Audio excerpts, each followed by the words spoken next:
صلى الله على محمد صلى الله عليه وسلم صلى الله على محمد.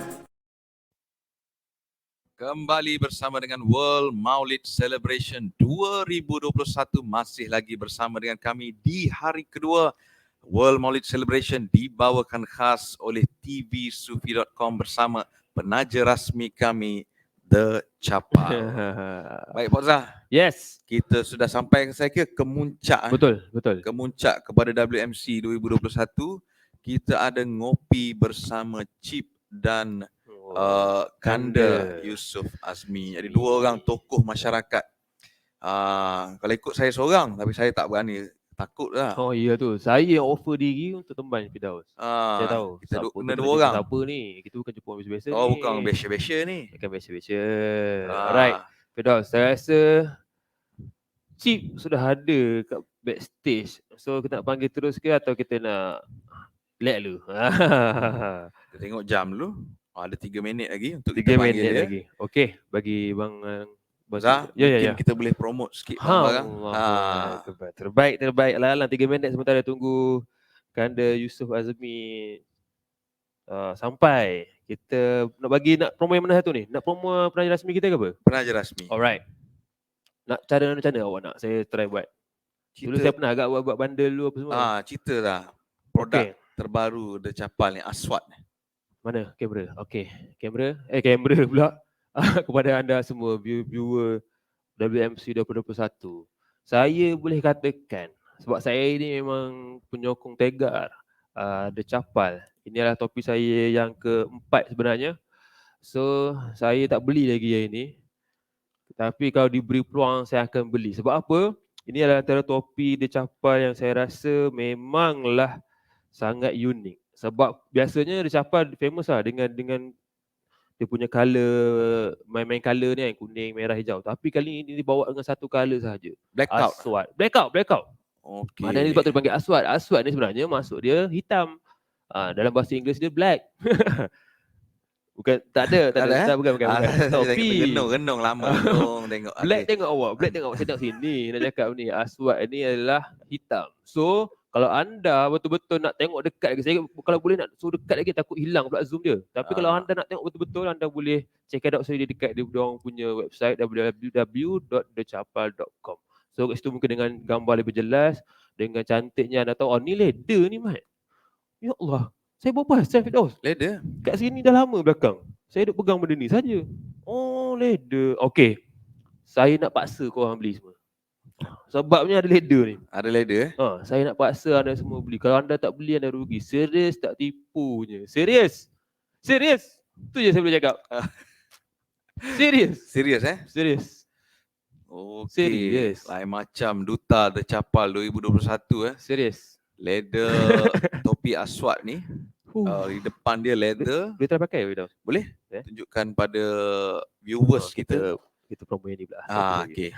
Cuba test. Saya try Kepada anda yang mungkinlah orang kata tak sesuai lah pakai topi baseball apa semua. Ni saya pakai. Nampak macam okey je. Sebab tengok muka gak kot. Macam saya memang semua boleh. Alhamdulillah. Kalau muka saya ni semua pakai. Kopiah boleh, songkok boleh, tengkolok boleh, semua boleh.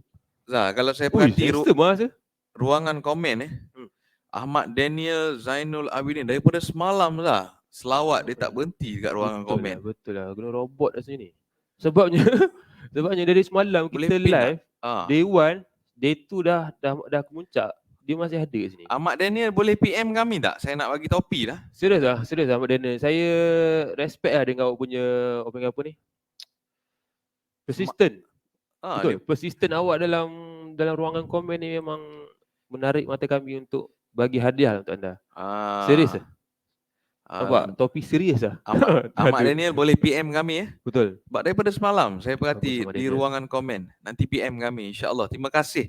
Daripada semalam dia tak berhenti support semua program kita. Ada. Daripada pembukaan Mufti Kuala Lumpur sampai sekarang. Alhamdulillah dia tulis banyak ilmu yang dapat. Mana kamera? Jadikah kedua-dua panel kita dah ada ataupun seorang saja kita panggil dulu. Boleh Cip. sila. Kita borak dulu dengan Cip. InsyaAllah. Kita sembang-sembang sikit kan. Sementara tunggu brother. Assalamualaikum. Waalaikumsalam warahmatullahi taala wabarakatuh. Cek audio, okey tak? Terbaik. Audio jadi bang. Clear, loud and clear. Ada double lah. Ada double. Oh, double eh. Okey Dah Okey. dah. Okey dah. Okey. Okey bang, saya dengar okey. Hai. Alhamdulillah bang. Live dari mana bang? Daripada rumah bro. Daripada rumah Hari ni cuti Saya dah dapat 3 kali jawapan bang ini. Daripada rumah dik. Daripada rumah 3 orang ni jawab macam tu bang kat saya. Work from home bro. Work from home. Aduh. Saya sebenarnya. Lain macam Lain macam. Saya bila jumpa dengan Abang Lando ni saya speechless. Padahal ada soalan-soalan nak tanya. Untuk pengumuman. Saya untuk sempena Maulidur Rasul dan salam Maulidur Rasul semua. Manhaj Rabbani Ummah Berkualiti. Jadi untuk saya akan cuba menekan diri saya untuk tidak membuat perkara-perkara yang tidak sepatutnya macam biasa saya buat. Sebab kita orang pernah tengok live abang. Sebab ada beberapa perkara tu lah kita boleh stay 2-3 jam. Ada sebab orang stay dalam live. Tahu, tapi untuk segmen ni dapat arahan. Dapat permintaan Lando bagi slow down sikit Lando. Maulidur Rasul, kecil. Allah. Nampak Habib di muka. Cahaya Habib. Allah. Okey, so maknanya bila dia dah buat pengumuman macam tu dah semua je tengah. Kita boleh Kita boleh itu Kita kita boleh tenang sikit. boleh tenang sikit. Jadi kita dah dapat Kanda pun sudah bersama dengan kita. Ada masuk ah? Okey. Dah masuk. Alright. Okey. Terus jemput terus. Jemput terus Alright. Kanda Yusuf Azmi ke pentas utama TV Sufi. Yes, silakan. Allah. Assalamualaikum Kanda. Kita tak dengar suara dia. Betul. Kanda, kalau Kanda boleh check audio Kanda. Tak. Mulut je gerak. Tak ada suara. Boleh? Silakan setting dulu. Silakan. Kita borak dulu dengan Cip. Cip. Cip, pagi-pagi Maulidur Rasul tak pergi mana ke Cip? Jadi berasap. Nampak? Peluang keluarga ni. Siang-siang bersama keluarga lah. Kalau malam-malam cari lubang lah. InsyaAllah. Okey. Nampak. Dia kerja malam. So abang memang tak ada cuti bang kan? Memang tak ada cuti Maulidur Rasul ke apa memang tak ada cuti, betul? Kalau pasal kerja malam di rumah. Boleh dengar suara tak? Dah ada. Suara Kanda dah ada. Biasalah pakai earphone murah. Allahu Akbar. Tapi murah tapi dengar Murah tapi dengar. Alhamdulillah. Jadi Okey. Tak pandai kalau pakai rumah ni. Tanya dulu Kanda live kat mana? kita tanya. Kita dapat jawapan 5 Jawapan kalau dari rumah kena kita ini. Kena ni. 5 kali kena. 5 kena. Kanda live dari mana? Dari rumah. Dapat. Hari ni 5 panel kita tanya. Terima Semua live kasih dari rumah. panel-panel WMC. Semua live dari rumah. Terbaik. Jadi Firdaus, apa kata kita mulakan kita punya ngopi ngeteh. Dengan Cip dan juga Kanda. Baik. Penonton-penonton TV Sufi dah ready ke? Type ready di ruangan komen. Betul. Alhamdulillah selawat tak berhenti Penonton-penonton kita alhamdulillah. Sallallahu alaihi Muhammad. Jadi Zak, Yes. orang tanya kita kenapa jemput Kanda dengan Cip ni? Kenapa tak jemput ustazah ke ustaz lain? Kenapa? Why? Why? The big why. The big why is diorang adalah satu idola ataupun ikon masyarakat lah bagi saya. Masyarakat Betul. Dengan apa yang Cip buat, dengan apa yang Kanda buat. So benda ni saya rasa membuka mata masyarakat sebenarnya. Itu personally saya lah kan. Jadi saya sendiri nak jumpa seorang-seorang tu susah. So alang-alang kita ajak live sekali dalam program WMC, kita share kepada semua orang. Macam mana Cip sendiri, macam mana Kanda sendiri. So lagi senang lah. Lagi ramai kita share, lagi ramai dah dapat berita tu. Alhamdulillah. Macam tu. Baik, saya mulakan dengan Chip dulu. Mungkin boleh bagi intro 1-2 minit kepada Sila. penonton-penonton sempena Maulidur Rasul hari ini. Chip, silakan. Assalamualaikum warahmatullahi taala wabarakatuh dan salam Maulidur Rasul kepada semua brother-brother yang menjadi host pada hari ini. Brother Kanda Yusof Azmi. Dekat dengan brother Kanda Yusof Azmi, terbaik dia tu. Dan juga semua yang menonton lah, alhamdulillah. Kita punya konsep apa tu, tema Maulidur Rasul kita manhaj rabbani ummah berkualiti. Jadi terima kasih kepada semua yang menyokong kan, usaha-usaha Brotherhood daripada tahun 2007 sehingga sekarang dah 2021 nak masuk 22. Kalau masuk tahun depan kita dah 15 tahun. Alhamdulillah. Alhamdulillah. Jadi Chip, 12 tahun terima kasih atas intro yang cukup bertenaga saya kira. Boleh pergi lagi tu tapi kena kawal bahasa ni. Kena kawal bahasa. Saya rasa macam dia lepas habis tu. Dia tak lepas habis. Betul saya lepas lah tu. Ada something. Ada something dia nak bagi tapi dia missing word. ada missing word. Tapi okey, tu dia berjaga ada tapisan tu. Okey. Kita terus tanya. Okey. Untuk Kanda pula Kanda. sedikit intro untuk penonton-penonton kita pada pukul 12 nak tengah hari lah. Tengah hari ni.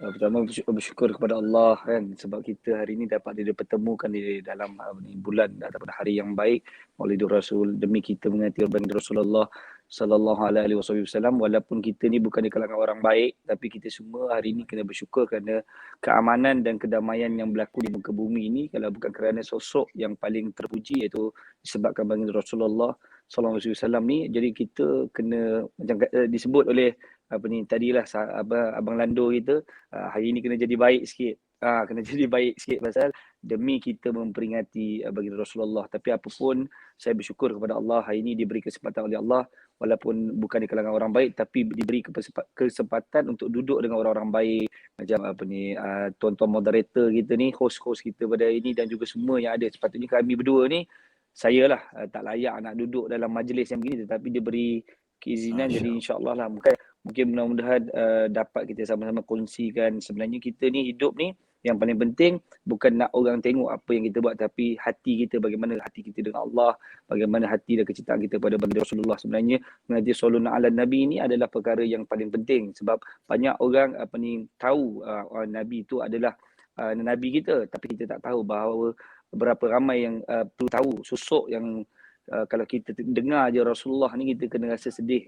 Kerana apa? Kerana Rasulullah ni memberi satu kabaran yang berita yang baik kepada umat yang daripada 1400 lebih tahun yang dahulu sampai hari ini kita lihat bagaimana keamanan. Bila saya lihat sedikit kepada zaman jahiliah sebelum kedatangannya Islam ini, ketika waktu Rom memerintah dunia, ketika bagaimana Parsi memerintah dunia, begitu kekejaman, kezaliman yang berlaku di muka bumi, tapi kerana ada sosok yang mulia ini, hari ini kita boleh hidup dengan damai. Tak adalah katakan teruk sangatlah, bahkan jauh sangat perbezaan. Kalau kita tengok dulu kezaliman, orang dijadikan hamba abdi dan sebagainya. Jadi alhamdulillah, saya bersyukur kerana diberi kesempatan hidup di zaman ini. Jadi syukur kepada Allah, itu saja. Alhamdulillah, terima kasih kepada kedua-dua. Macam tak sesuai dekat dalam segmen ni, macam brother Kanda Yusof Azmi cakap, sebab ramai dah komplain-komplain inbox Lando, asal muka kau tu dekat dalam program ni kan, susah nak menjawab. Tapi alhamdulillah kita ucapkan terima kasih kepada peluang-peluang yang ada kan. Semoga kita boleh berkongsi sedikit lah apa-apa yang kebaikan yang kita boleh kongsikan bersama Allah. Alhamdulillah. Kita orang cuba bawa tokoh-tokoh masyarakat tahun ni bang. Betul. Apa dia orang nak kata biar bang. Biar je. Sebab mulut orang ni kita tak boleh tutup bang. Mulut orang tu nak tutup. Bang Lando, Abang Lando hero jalanan. Jalanan. Belum tentu ustaz-ustaz nak duduk kat jalan buat kerja-kerja turak-turak, kerja-kerja baik tu. Betul. Dah ada imam masjid, dah ada Bilal masjid, dah join Brotherhood dah, sama-sama turak jalan dah ni. Alhamdulillah. Alhamdulillah. Tanya soalan lagi, kita dah kena. Kita dah kena. Wah, terbaik. Okey. Terbaik. Ini best. Baik, kita mulakan Okey. soalan pertama untuk Chip. Chip, ramai nak tahu kat luar sana, Chip ni dibesarkan dalam environment macam mana? Daripada kecil, remaja. Sebab orang cakap apa yang kita lalui di masa kecil, kita akan bawa juga di alam dewasa. Betul. Cip mungkin boleh kongsi macam mana environment Cip membesar, so pelajaran daripada waktu kecil. Walaupun soalan ni di luar konteks sebagaimana yang telah dijanjikan nak tanya saya soalan lain, rupanya soalan lain yang ditanya, tetapi saya cuba menjawab. Ini masalah umum, pasal kehidupan lah. Pasal kehidupan. Betul. Alhamdulillah. Okey. Kehidupan saya sangat mengelirukan. Honestly, saya orang yang sangat keliru. Dulu. Jadi pada dulu saya dibesarkan kebanyakan bersama dengan datuk dengan nenek sebab mak ayah saya bercerai. Ya. Jodoh tak panjang, bercerai. Jadi saya daripada kecil 5 tahun mak ayah bercerai memang keliru. Anak sulung. Kemudian saya alhamdulillah bersekolah dekat KL. Kemudian sekolah menengah pun dekat KL tetapi berpindah-pindah sekolah. So hubungan dengan kawan-kawan tu sentiasa berubah macam anak askar walaupun bukan anak askar. Dan kemudian saya di dalam jangka masa itu ada keluar negara menjadi international student sekejap. Masa tingkatan 3. Kemudian pergi ke sekolah penuh. Jadi memang jarang bersama ibu bapa. Saya daripada kecil sebenarnya jarang bersama ibu bapa. Kemudian dilantik sebagai Duta Muda Malaysia bawa Kementerian Pendidikan Pahang untuk mewakili Pahang di Australia. Masa tu saya bergaul dengan Mak Saleh lah, duduk dengan Mak Saleh, keluarga Mak Saleh semua bertahun-tahun. Kemudian dipanggil kembali ke PPP ITM untuk melanjutkan pelajaran dalam bidang psikologi. Kemudian pergi balik hantar ke Australia buat degree di Tasmania. Itu pun ada kantoi flop subjek juga. Jadi tambah orang patut 6 tahun, 5 tahun dah balik. Aku sampai 8-9 tahun kat sana. So hubungan dengan di luar ni memang amat luas lah, amat luas. Di sana saya belajar tentang budaya-budaya, tentang agama. Tapi alhamdulillah, orang kata walaupun bercampur sana sini tetapi saya masih lagi kekal dengan agama sendiri, Islam yang saya pandang tinggi, saya hormati. Dalam perjalanan menuju ke arah yang lebih baik, insya-Allah semoga berdoakan saya menjadi seorang yang lebih kuat dan kekal berpegang teguh walaupun banyak dosa-dosa saya kalau semua orang tahu, tetapi saya masih cuba terutama dengan apa aktiviti yang kita beradu katakan ni, kita palam lubang selamatkan ribuan nyawa dengan hanya satu lubang saja. Insya-Allah kita dah buat banyak palaman lubang, menekan sistem supaya menjadi lebih baik. Alhamdulillah. Jadi kalau nak katakan tentang saya punya cari hidup memang bercampur gaul, memang daripada kecil jarang dengan mak ayah, banyak sendiri sahaja. Dapat mempelajari budaya, bangsa, agama orang lain. Alhamdulillah. Menjadikan siapa diri saya sebenar. Cip, duduk Australia lama, duduk Malaysia, perbezaan orang sana dengan orang sini sebab ramai tak pernah pergi sana. Betul? Cip yang pernah pergi sana, duduk sini. Alhamdulillah, orang kata ada tempat tu ada keburukan dan kebaikan dia tersendiri. Sama juga dengan di Malaysia sebab the whole alam semesta ni is Allah punya. Kan? Dia tak kata cari rezeki dekat Malaysia saja, kan? Bertebaranlah kamu untuk mencari rezeki. Jadi setiap tempat ada pro dan kontra dia. Cuma alhamdulillah yang saya dapat ambil yang baik-baik lah. Yang jahat-jahat mungkin saya tak kongsi dekat sini lah. Yang baik-baik yang saya dapat kongsi adalah di sana kalau bab tanggungjawab amanah berbayar, kita katakan daripada segi sistem mereka amat prihatin terhadap prasarana infrastruktur supaya lebih selamat, kan? Dan sehingga kan mereka sendiri menghormati pekerja-pekerja kontraktor kat sana, mungkin sebab kapasiti dan juga credibility kontraktor di sana, sehingga kan kalau ada orang angkat sampah pun mak ayah anak-anak Mak Saleh dia ambil gambar dengan orang tengah angkat sampah ni. Begitulah tingginya hormat mereka, Orang buat jalan pun orang ambil gambar dengan anak mereka. Maksudnya mereka percaya. Sehingga kan mereka percaya disebabkan oleh credibility, capacity, amanah tanggungjawab mereka tunjukkan selama kepada masyarakat mereka sampai susah nak dapat lubang lah dekat Australia tu. Sehingga kan kontraktor-kontraktor ini sangat dihargai. Jadi saya tak nampak perkara tu berlaku di Malaysia sebab kita hari-hari langgar lubang. Hari-hari kadang mencapai. Orang pergi sembahyang Jumaat pun kadang saya pernah nampak pergi sembahyang Jumaat expire pakcik tua kan, dia langgar lubang. Benda lain pula disebut. Dia tak sebut Allah, dia sebut benda lain. Jadi kita cakap benda yang berlaku. Kan? Lepas bagaimanakah? Jadi persoalannya bagaimanakah kita rakyat pembayar cukai nak menghargai, nak menghormati kalau kami sendiri masalah ni hari-hari. sekali hari-hari duduk Kelang. Siapa duduk Kelang? Pergi lalu Meru kapal. Pergi lalu Meru kapal. Tak menyumpah. Nak buat macam mana? Nak mula dah ni. Nak mula. Baik. Telan balik. Telan balik. Telan balik. Tapi Jadi- kami memang keep jadi diri sendiri Sebenarnya Cik, sebenarnya kita tak kisah pun sebenarnya. Cik juga tak kisah. Lagi terus Kita nak hilang chip jadi filter diri dia. sendiri. hari ni. InsyaAllah jadi chip. Tanggungjawab Mungkin. Orang Betul. Australia ni orang luar daripada Malaysia. Betul. Mungkin saya apa yang Cik cerita ni, pandangan diorang sendiri terhadap orang yang buat kontak ni. Saya rasa pandangan tu beza kot dekat Malaysia. Dia nampak macam, betul tak bang? Dia macam kata kalau orang kat Malaysia ni kalau nampak orang Angkat angkat sampah. sampah ni ada kira contoh yang tak elok lah untuk anak-anak. Saya selalu masa kecil-kecil dulu duduk tepi dengan jiran tu kata kau ni kalau kau pergi sekolah ni lah kerja kau ni. Dia sampai jaga sekali. So saya sendiri pun kan Betul. abang cerita Kita kena fikir mentaliti kita jadi macam. Kita kena kenapa mentaliti budaya kita nampak diorang ni macam selekeh sangat, kenapa diorang ni macam hina sangat. Kita fikir kenapa mentaliti rakyat jadi macam tu. Sebabnya hari-hari kadang-kadang sampah tak kutip. Betul tak? Mak ayah bising tak kutip. Kemudian tengok jalan berlubang. Macam mana daripada kecil kita tak dididik untuk kadang-kadang benda ni tak berlaku, saya mengaku. Tetapi berlaku sebab dari mata kita hari-hari masalah tu ada. betul. Wah.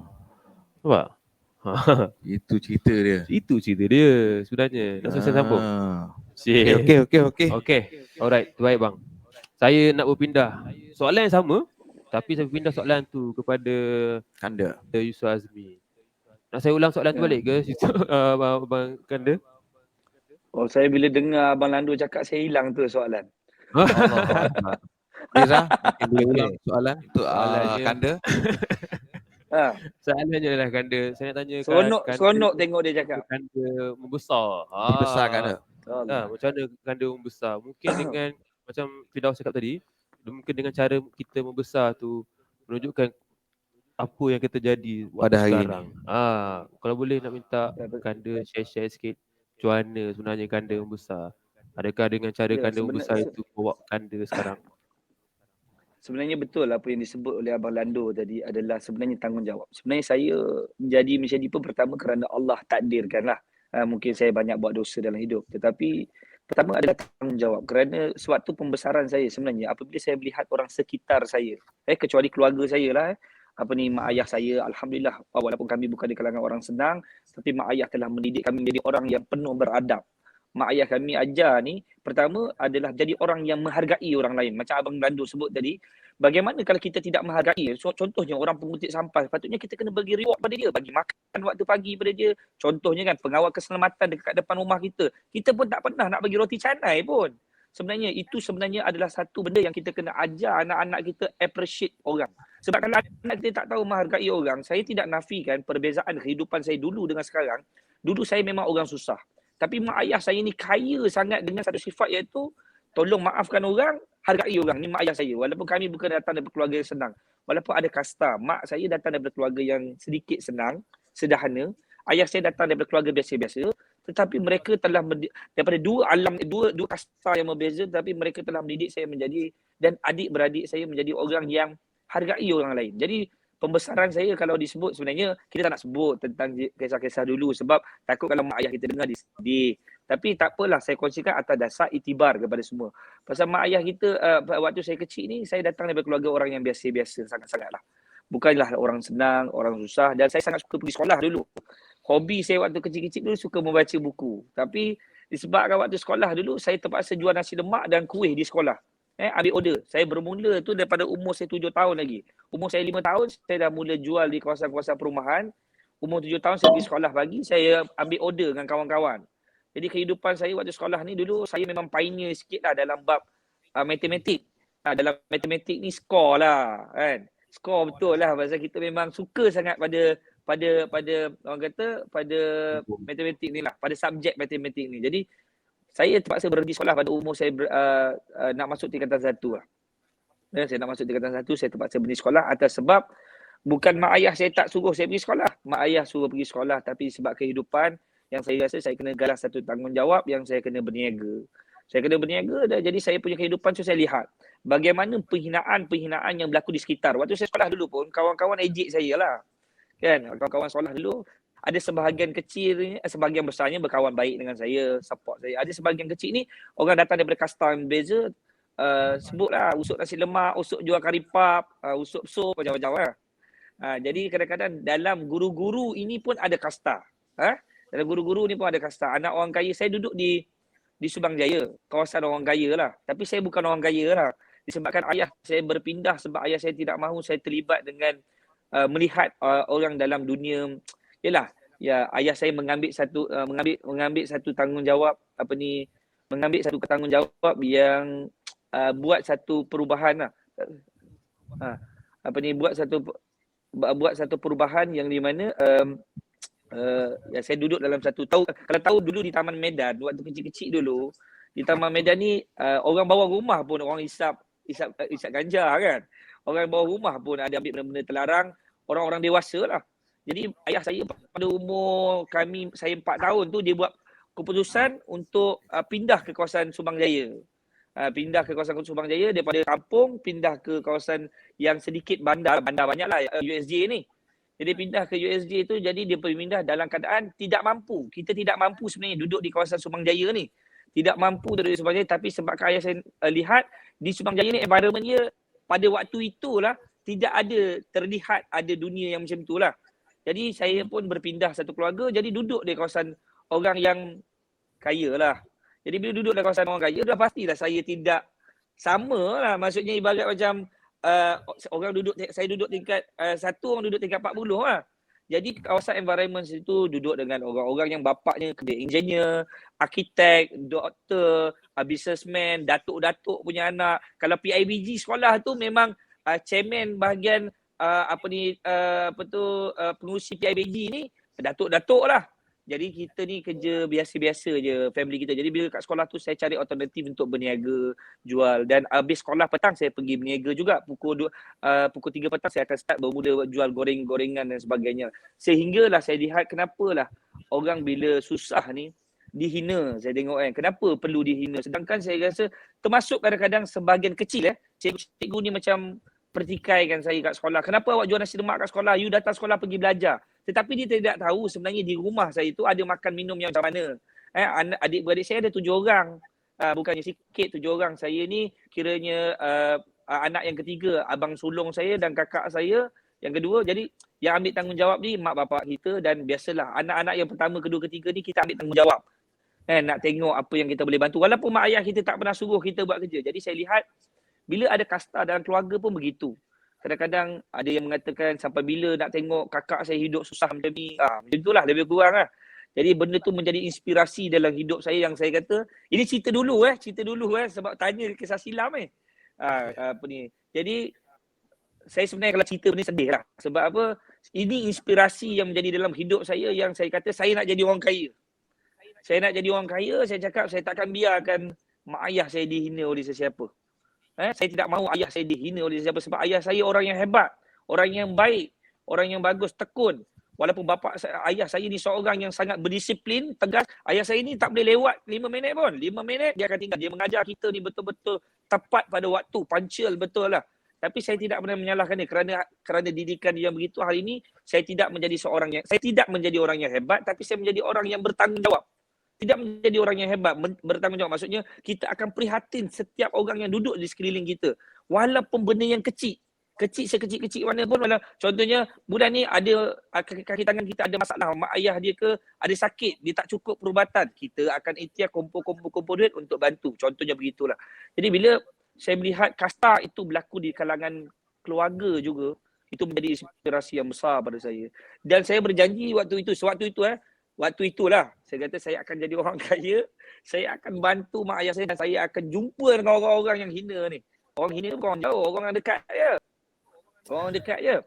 Jadi sehinggalah waktu itu bila saya bukanlah berjaya, ada perniagaan dalam umur 17 tahun saya dah ada berniaga. 17 tahun saya ada berniaga sedikit-sedikit. Waktu itu mak saya pesan dengan saya, adik, mak saya panggil saya adik. Adik, jangan pergi balas dengan orang yang buat tak baik pada mama, pada ayah dia kata. Tak apa dik, maafkan. Saya waktu tu menitiskan air mata, saya kata saya tak boleh lah. Saya teringat benda tu macam igawan Abang Lando Igawan adalah hidup kita ni macam seolah-olah orang kata apa ni hidup macam ni sampai bila nak merempat macam tu lah lebih kurang kan. Lebih kurang macam tu lah. Jadi benda itu menjadi inspirasi dan akhirnya mungkin sebab ibu saya punya pesanan, ayah saya punya pesanan hari ini saya tidak berjumpa dengan orang-orang yang telah menghina keluarga saya. Tapi saya jadikan inspirasi hidup, saya terus berniaga. Dan saya sekarang ni, jadi yang tuan tengok hari ni macam ni lah. Orang yang berniaga kecil-kecilan dan hari ni kongsikan sedikit apa yang kita ada dengan masyarakat lah. Macam tu lah.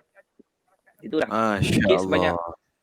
Jadi kedua-dua panel kita lah cerita pasal tanggungjawab dan dia orang strive daripada waktu kecil. Macam Abang Lando berhijrah Malaysia, pergi Australia, belajar psikologi apa semua. Bukan keluarga sendiri, duduk dengan Mak Saleh kat sana, adapt dengan budaya dekat sana. Tak senang lah nak hidup dekat luar negara apa semua ni. Susah Masya Jadi Allah. Kanda pula daripada kecil meniaga. Meniaga ni lah, saya sendiri ada pengalaman daripada kecil. Saya lahir pun dalam kedai saya, bidan, dalam bilik dekat kedai. Saya lahir. So bidan tu bagi nama dekat saya. So saya membesar daripada kecil sampai besar.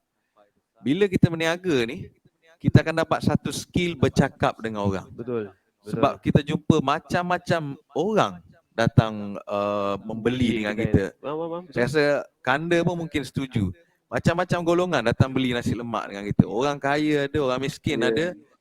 Dekat kedai saya dulu ada hospital gila. Orang gila datang beli, kita layan. Macam mana nak bersembang dengan orang gila? Jadi Allah Ta'ala bagi satu perjalanan hidup kita tu mesti ada sebab. Betul. Yang menjadikan kita hari ni Cip seorang tokoh masyarakat, Menteri Kerja Raya secara tak rasmi. Menteri Kerja Raya tak. Dan Kanda sebagai Panglima Perang. Yes, tak rasmi juga. Tak rasmi dalam masyarakat kita pada hari ni dah. Betul. Tu yang saya bila dengar Kanda Yusof cakap di pasal inspirasi.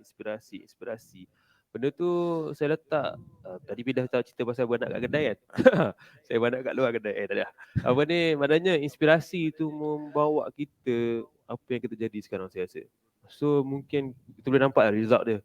So dengan apa yang Kanda struggle dari dulu, dari kecil sampai remaja sampai sekarang, bila tengok apa result dia. Nampak? Tanggungjawab tu letak ke depan.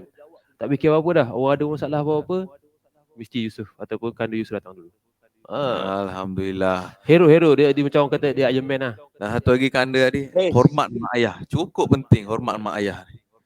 Kalau tak ada mak ayah, tak ada kita lah. Betul. Yang besar kita dari kecil. Kanda besar dia maaf dia bukan hormat mak ayah je, mak mentua, ayah mentua pun buat benda yang sama. Itu wajib nak besar tu. Pasal banyak orang berkahwin, kadang-kadang dia ingat mak bapak dia kena jaga dengan baik, tapi mak mentua, ayah mentua dia tak mau jaga. Sedangkan dosa dalam Quran sebut sama. Tu nak kena ingat juga tu. Betul. Sikit je. Peringatan yang baik. Itu sugar mami, sugar daddy jangan hormat. Itu bawa bala. Saya tunggu tu dari tadi dia. Dia tahan dalam dada. Dia tahan. Terima kasih Jip. Pesanan emas. Info diterima. Kalau ada stiker tapi tu. Tapi betul. Host, apa yang saya nak cakap macam mana kita jahat sekali kat luar pun, macam mana kita buat maksiat kat luar, kalau kita jaga mak ayah, pasti hidup kita akan kembali. Sebab apa? Saya berjumpa dengan salah seorang bekas gangster Indonesia. Betul-betul nakal lah. Zalim. Betul-betul zalim lah. Memang dia macam ni. Gangster ni, kalau kita nak sebut, sejauh mana gangster dia ni, sejauh mana kezaliman dia buat. Itu dia dinamakan gangster, kezaliman dia. Sampai ke dia jahit mulut orang ke apa semua. Tapi saya pelik, dia jaga mak ayah dia macam dia jaga baby ya. Maksudnya dia nakal macam mana pun, dia jaga mak ayah dia punya baik. Dan alhamdulillah saya jumpa dia balik sekarang umur dia dekat 70 tahun. Ayah angkat saya lah di Indonesia. Saya jumpa dia, ya Allah, dia sekarang ni berubah totally ya. Tapi sejarah dia tu memanglah tak payah cerita lah. Tapi dia punya zalim dulu tak payah cerita lah. Tapi sebab saya tengok sejak daripada saya jumpa dia dulu, waktu tahun 2011 dulu, tak adalah lama sangat, 10 tahun lepas. Memang saya tahulah macam mana kehidupan ayah angkat saya ni. Tapi dia dengan mak ayah dia macam ni je. Macam pijak semut tak mati. Dia peluk. Macam dia tak ada dunia kejahatan kat luar. Tapi dia jaga mak ayah dia. Nak cerita tu. Jaga mak ayah ni luar biasa. Tapi yang saya pelik, budak tak nakal tak jaga mak ayah. Tapi kalau kita tengok sejarah, budak-budak nakal jaga mak ayah. Kalau tengok orang anak-anak yang paling nakal tu lah jaga mak ayah. Jadi sebab tu kena jaga mak ayah dengan baik. Macam mana pun kalau mak ayah kita telefon, kita jadi semut. Jangan jadi. Ni kadang-kadang kita jadi tak dengan mak ayah kita tak sayang. Tapi kalau ayahanda kita telefon, Assalamualaikum ayahanda. Ya, yang mulia. Ya, yang mulia. Dia dah Ayah kita tak. Tanda dah buka buah dia. Itulah. Maksud saya kita kena betulkan konsep hidup kita.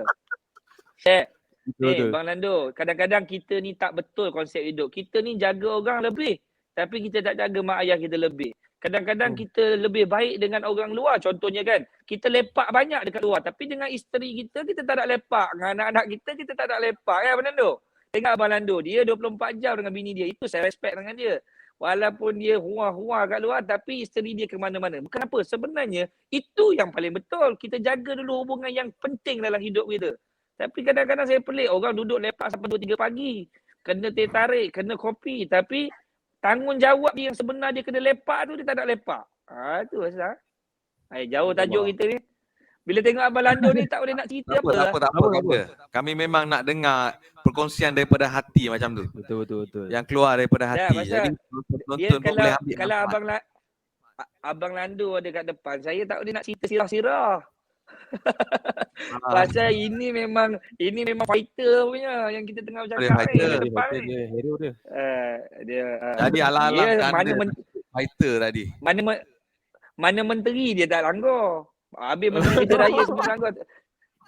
Daripada betul berkhidmat sampai pencen lah. Aduh ya Allah. Santai-santai ya. Santai. Baik. Dah Kanda sebut tadi pasal fighter. Yes. Chip sendiri untuk chip soalan. Apa orang tak kata dia? Antagonis, watak bengis, macam-macam lah masyarakat kita baca kat Facebook. Orang maki dia. Yang tak boleh sebut tu tak boleh Yang tak boleh sebut tu saya dah censored hari ni. Semua sampai lah dekat Abang Lando. Semua sampai dekat Chip. Betul. Tapi Chip, apa yang drive Chip tu sendiri? Apa yang tolak Chip? I don't care. Aku tak kisah apa orang nak komen. Aku nak terus buat kerja ni. Dia punca dia sebenarnya satu bro. Untuk soalan tu punca dia satu. Berbanding macam pengalaman saya di luar negara kan, dengan Malaysia ni, dekat Malaysia ni orang tak tahulah di mana silapnya sistem atau di mana silapnya pembelajaran kita atau mentaliti kita. Bila nak buat benda baik ni selalunya akan dikecam. Itu yang nombor satu.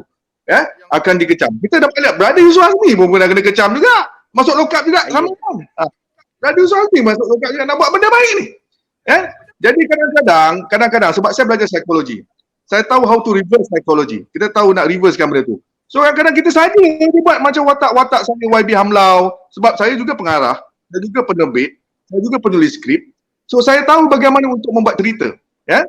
So kadang-kadang kita terpaksa membuat begitu untuk menyampaikan mesej kita supaya mereka satu Malaysia nampak. Sebab di Malaysia ni nak buat benda baik ni kadang-kadang tak diterima atas sebab politik, atas sebab kepentingan, atas sebab salah guna kuasa, atas sebab rasuah. Rasuah tu kena kuat sikit. Rasuah. Jadi sukar sikit untuk kita menyampaikan mesej kita, tetapi melalui pendekatan-pendekatan sebegini kita kena buat amal makruf nahi munkar. Amal makruf, mengajak untuk membuat benda kebaikan ni memanglah itu kita mengajak orang senang. Kita mengajak orang senang sama ada orang buat atau tidak, itu terpulang pada dia. Tapi nahi munkar ni bahaya. Kadang-kadang nak menghentikan perbuatan yang mungkar ni, kadang-kadang kita kena ugut bunuh. Kita kena masuk lokap. Kadang-kadang masuk lokap. Malaysia. Ni Malaysia ni. Lubang kalau dekat Australia tu, kontraktor belum nampak orang mengelak lubang bahayakan orang, langgar lubang, orang buat marking brotherhood yang digelar vandalism ni, yang kami pernah masuk dalam. Sebenarnya dekat negara biasa. sebelum mengelakkan melanggar lubang atau mengelak sehingga melanggar kenderaan lain. Disebabkan oleh itulah kadang-kadang saya terpaksa menunjukkan elemen-elemen negatif, elemen-elemen antagonis seperti dalam penulisan skrip, elemen antagonis ini sebab kita dalam keadaan berperang. Ada orang cakap, tumpang lalu cik, ada perang je tu. Dalam perang orang menjerit bro. Marah menunjukkan sekarang dia, menunjukkan kekuatan dia. You have to do that. Sebab kita dalam posisi perang. Memang dalam keadaan biasa orang tak suka. Kan? Tetapi kalau you dalam posisi perang, you kena buat semua tu macam Abang Yusuf Azmi. Kan? Dibuka pintu gate kereta. Kalau kau deal dengan orang yang taiko yang kau ajar, takkan tu. Assalamualaikum. Kat sini. Masuk bang belakangan. Takkan nak macam tu. Dalam situasi perang, kena tunjuk elemen perang. Dan sebegini diterapkan dalam contoh SPRM. Gerah SPRM. Pernah guna perkataan gerah. Menakut-nakutkan. Ini psikologi. Menakut-nakutkan supaya pesalah laku ni berhenti buat kerja salah laku, rasuah, salah guna kuasa. Menakut-nakutkan. Ini adalah konsep. Ini adalah teknik. Dan taktik bak kata beriman. So kita kena tunjukkan benda ni supaya kita takut. Sebab takkanlah kita nak hari-hari nak beritahu benda yang sama. Lobang. Kita dulu. Sampai sekarang. Dah nak masuk 2022. Patutnya kita terbang dah ada. Mana kita terbang? Kita terbang, motor terbang pasal lobang, pasal speed bump tak bertanda sampai mati ada. Ada langgar. Terbang. Langgar lobang, terbang. Itu ada kita terbang. Main bajet juta lagi keluar. So kita melawan sistem. We are fighting with the system. Kita tak pernah melawan dengan orang. La tabaradu, wala tahashadu, wala tadabaru, wa kunu ibadallahi ikhwana, wala yukhillu lil muslimin fawqa salasati ayyam. Jangan dengki-dengki, jangan benci-membenci. Tidak lengkap iman seseorang Islam itu kalau bergaduh lebih dari 3 hari. Sebab tu nama penuh kami, Ikatan Silaturahim Brotherhood. Ikatan Silaturahim itu sebelum Brotherhood. Kami tak pernah bergaduh dengan orang. Tapi Malaysia kan tengah fight aku. Dia anggap personal. Itu lantak dia. Tak pernah lawan orang. Aku mencarut pun aku mencarut dengan sistem. Aku tak berdosa dengan sistem. Tapi kalau orang bergaduh dengan aku, fight aku, sama dengan Abang Yusuf Azmi. Dia fight sistem maklum. Yang tak adil. Dia fight sistem. Tetapi orang attack dia pasal Yusuf Azmi. Sama dengan aku attack sistem PKR, sistem PBT, sistem utility, sistem pemaju, developer. Aku attack bukan manusia sebab manusia ni ciptaan Allah. Kita tak boleh lawan orang. Kita tak boleh benci Allah. Sajak tu sekalipun. Aku tak boleh benci sajak. Aku cuma tak suka tindakan dia. Contohnya Boy Rehman. Gua tak benci Boy Rehman. Sebab agama Islam kita tak boleh benci orang. Tapi kita tak suka, kita boleh benci tindakan dia. Itu konsep brotherhood. Tetapi bila orang-orang berkepentingan, orang ada kuasa dalam jabatan, dalam PBT, dalam utility, dalam developer, attack kita, they go personal. Sebab kita never mention. Kecuali orang nak fight secara terbuka atau secara tertutup, kita dapat tahu, orang tu confirm kena. Terpaksa buat. Kena faham. Go personal. Jadi Zah, nampak tak macam mana watak yang abang Chip bawa? Watak antagonis tu adalah untuk menakut-nakutkan. Watak yang sebenar lah. Bukan watak sebenar dia. Saya baru faham. Pemikiran, sekolah pemikiran Chip hari ni. Psikologi itu sendiri daripada Chip. Tertipu lah sama Sama ni itu watak itu yang takut tu. Kita dapat nak interview Balando takut tu. Sebab apa kita terpegang dengan watak antagonis tu. Lagi tiba baru nak duduk dah kena maki aku kan. Kita dengar adik. Tapi bila dengar Chip cakap tadi, satu dakwah sebenarnya pada penonton-penonton. Betul. Rupanya dakwah ni tak perlu pakai serban, tak perlu pakai kopiah, pakai cap brotherhood, baju petak hijau hitam, boleh cerita dekat masyarakat. Pasal secara tak langsung Ma'ruf nahi munkar. Cip bawa mesej Rasulullah, tolong orang. Tolong orang. Nampak? Tolong mudahkan orang. Pagi-pagi nak pergi kerja. Zak, saya sendiri Dakwah ni. dengan ada pengalaman dengan Brotherhood dekat Shah Alam, dekat office saya ada lubang. Saya email dekat Brotherhood, sangat tertib lah orang dia. Sangat tertib orang yang balas email. Dia cakap dah report kepada MBSA ke belum? Dah report kepada pihak berkuasa ke belum? Dia tanya dulu, kita dah report ke belum? Kita cakap dah report bang, tapi tak ada action. Baru Brotherhood sambung kerja tu. Kalau dia ikut prosedur tak? Dia orang bukan main langgar juga. Ada tertib dalam perjuangan Cip tu sendiri. Dia tanya dulu dah. Dia tanya dulu. Ramai orang ingat kita semua attack entam-entam. Sebenarnya kita follow SOP. Kita sebenarnya dulu kalau nak kata tahun 2007 dulu memang kita masa tu baru dalam kata nak membantu orang, kita tak tahu prosedur SOP, hierarki birokrasi, salah guna kuasa.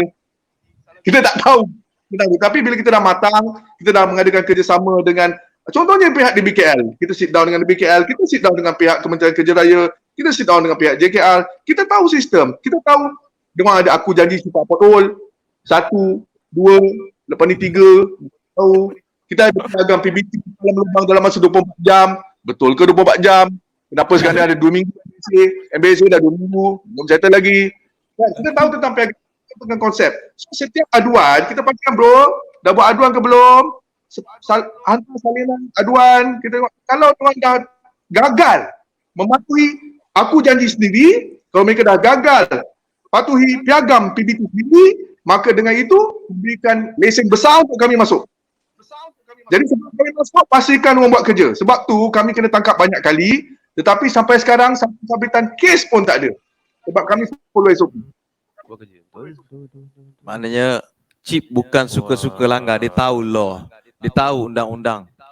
Saya minta maaf lah dengan Cip sebab saya setakat ni mentalitinya saya ikut netizen. Jangan ikut netizen. Kitab dia ada depan ni. Nasib rezeki saya dapat interview Balando. Sama ni saya fikir, ngapun tu buat kerja ni men. Adalah bubuk hati tu. Tapi alhamdulillah lah. Hari ni terjawab Terjawab. Saya minta maaf banyak Balando. Alhamdulillah. Takut jadi kita dapat jawapan daripada Abang Landu tu sendiri hari ni. Jadi dah, soalan next untuk Abang Kanda kita. Sebab kita tengah panas-panas ni. Tengah dekat kita ambil kita naik mood ni. Tengah naik mood. Okey. Kita dia lebih kurang lah Kanda sebenarnya. Soalan ni lebih kurang macam apa yang kita tanya dekat Abang Landu tadi. Tapi saya tanyalah sebab kalau ikutkan Kanda Yusof Azmi ni pun dia kira macam famous ataupun popular dengan kaki langgar lah orang kata kan. Saya dengar cerita lah orang, saya tak tahu. Orang cerita katakan dia pun kaki langgar. So adalah soalan yang berkaitan dengan kaki langgar ni. Kalau saya tengok setakat ni apa yang Kanda buat, apa yang saya follow Kanda dalam social media, Kanda main buat je. Kanda macam saya nak tanya Kanda tak ada rasa macam takut ke, fikir 2 kali ke nak buat atau memang terus prap. Kalau Kanda kata nak buat, Kanda buat. Betul ke? Sebab kalau ikut soalan ni, dia ada macam orang kata Kanda Yusof Azmi ni langgar je. Tak ada rasa gerun, tak ada rasa risau. So saya nak dapat betul ke benda tu?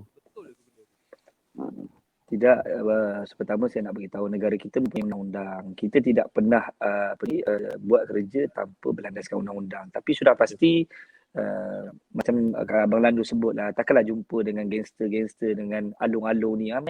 Minum kopi, ambil biskut, kita cerita. Taklah kot. Kan? Sudah pasti benda-benda itu ada yang kita ada kaedah kita. Ya. Saya tidak mengatakan bahawa saya ni kaki langgar. Pasal kalau kaki langgar ni orang yang langsung tidak ada tak ada demokrasi lah, langsung tak ada perbincangan kan. Saya ada perbincangan tapi takkanlah orang tumbuk saya tengok, saya tepis lah. Kan tumbuk kiri saya tepis kiri. Kan contohnya begitu. Tapi sekarang ni dah tak boleh nak tepis sangat pasal sekarang ni kamera kat mana-mana. Tu yang masalah tu. Jadi sekarang ni sudah pasti kita lihat perundangan yang ada ini adalah sistem yang dibuat oleh siapa? Sistem yang dibuat oleh manusia dan dipakai oleh manusia dan digunakan kepada manusia dan dihukumkan kepada manusia, semuanya kepada manusia. Jadi manusia tidak sempurna, kan? Yang paling sempurna iaitu Allah Subhanahu Wa Taala. Dan kalau kita tengok manusia yang paling sempurna yang diciptakan oleh Allah adalah baginda Rasulullah yang paling sempurna, dan Rasulullah juga ada perbincangan. Rasulullah juga ada mempunyai saksi yang tertentu untuk melakukan sebarang hukuman-hukuman yang tertentu. Jadi sebab itu saya lihat, saya tidak menafikan sebahagian besarnya perundangan itu baik. Tapi kalau kita lihat pada pemerintahan pada zaman jahiliah pun ada undang-undang. Sebab itu pada kita contoh, saya nak ambil satu contoh. Zaman jahiliah ada undang-undang diguna pakai oleh pemerintah yang zalim. Dia akan menghukum kepada mereka orang-orang yang tidak mengikuti mereka, hamba-hamba yang tak mengikuti mereka. Kalau kita contoh pada zaman pemerintahan Rom, Empire Rom adalah empire yang paling besar.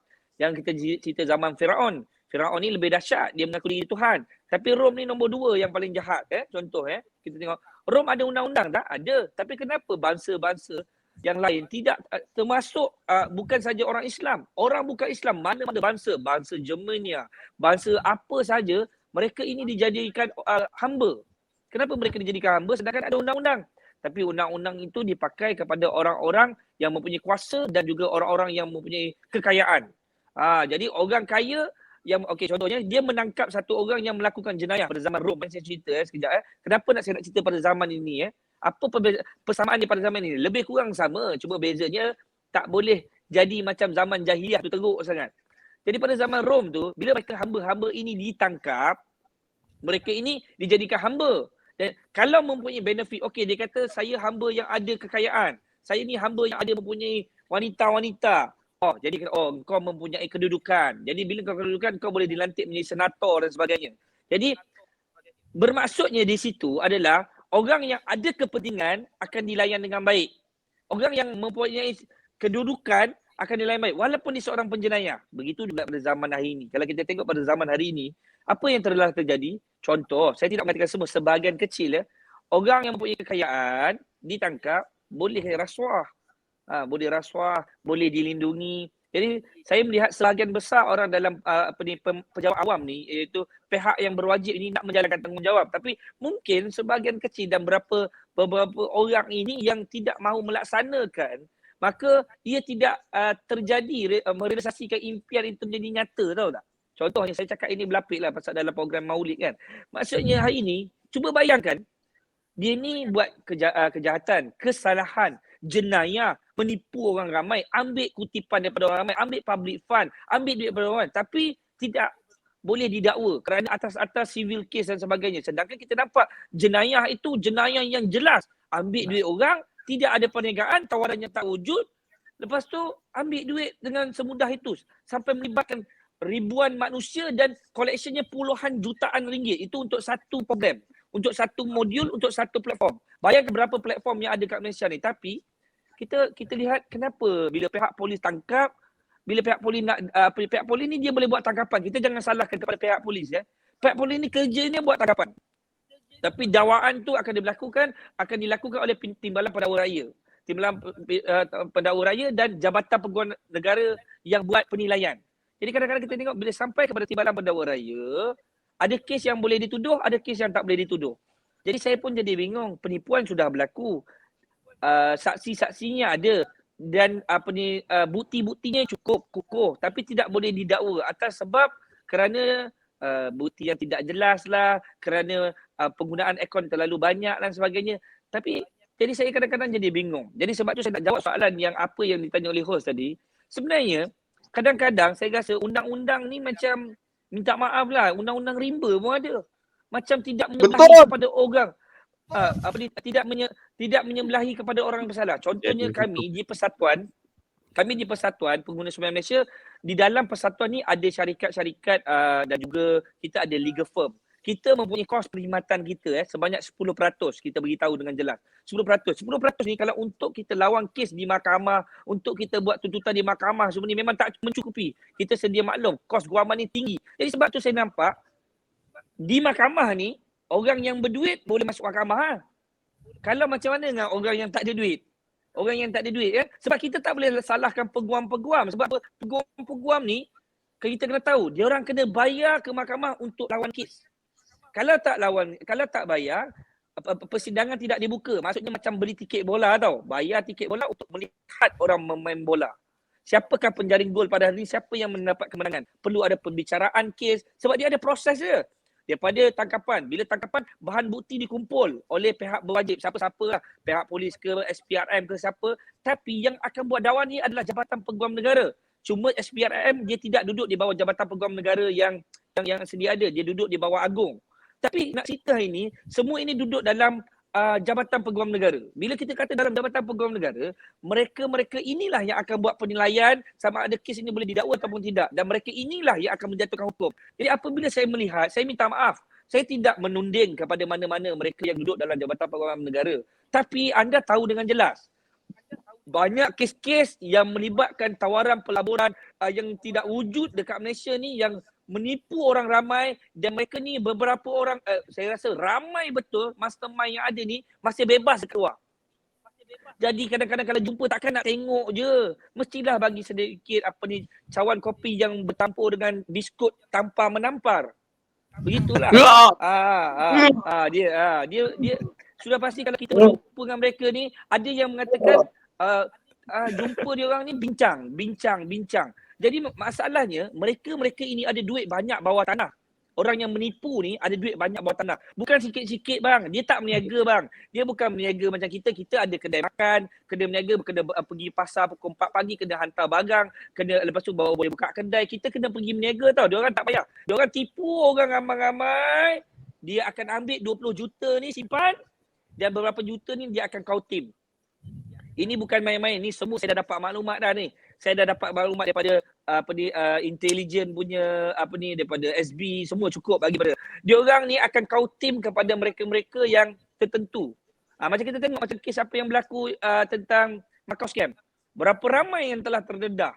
Kan? Berapa ramai yang telah terdedah dengan sindiket itu. Tapi benda sindiket ni yang kita nampak satu tapi sebenarnya terlalu banyak. Dan sebab itu di Malaysia ni saya nampak dia tidak jauh beza dengan pemerintahan Rom. Cuma pemerintahan Rom tu dikuasai oleh Empire Rom saja. Kezaliman Rom. Selepas Sultan Muhammad Al-Fatih telah berjaya menahan Konstantin dan menukarkan nama kepada Konstantinopel, barulah dunia jadi aman balik. Sehinggalah kejatuhan balik kerajaan Osmaniyah pada tahun 1918.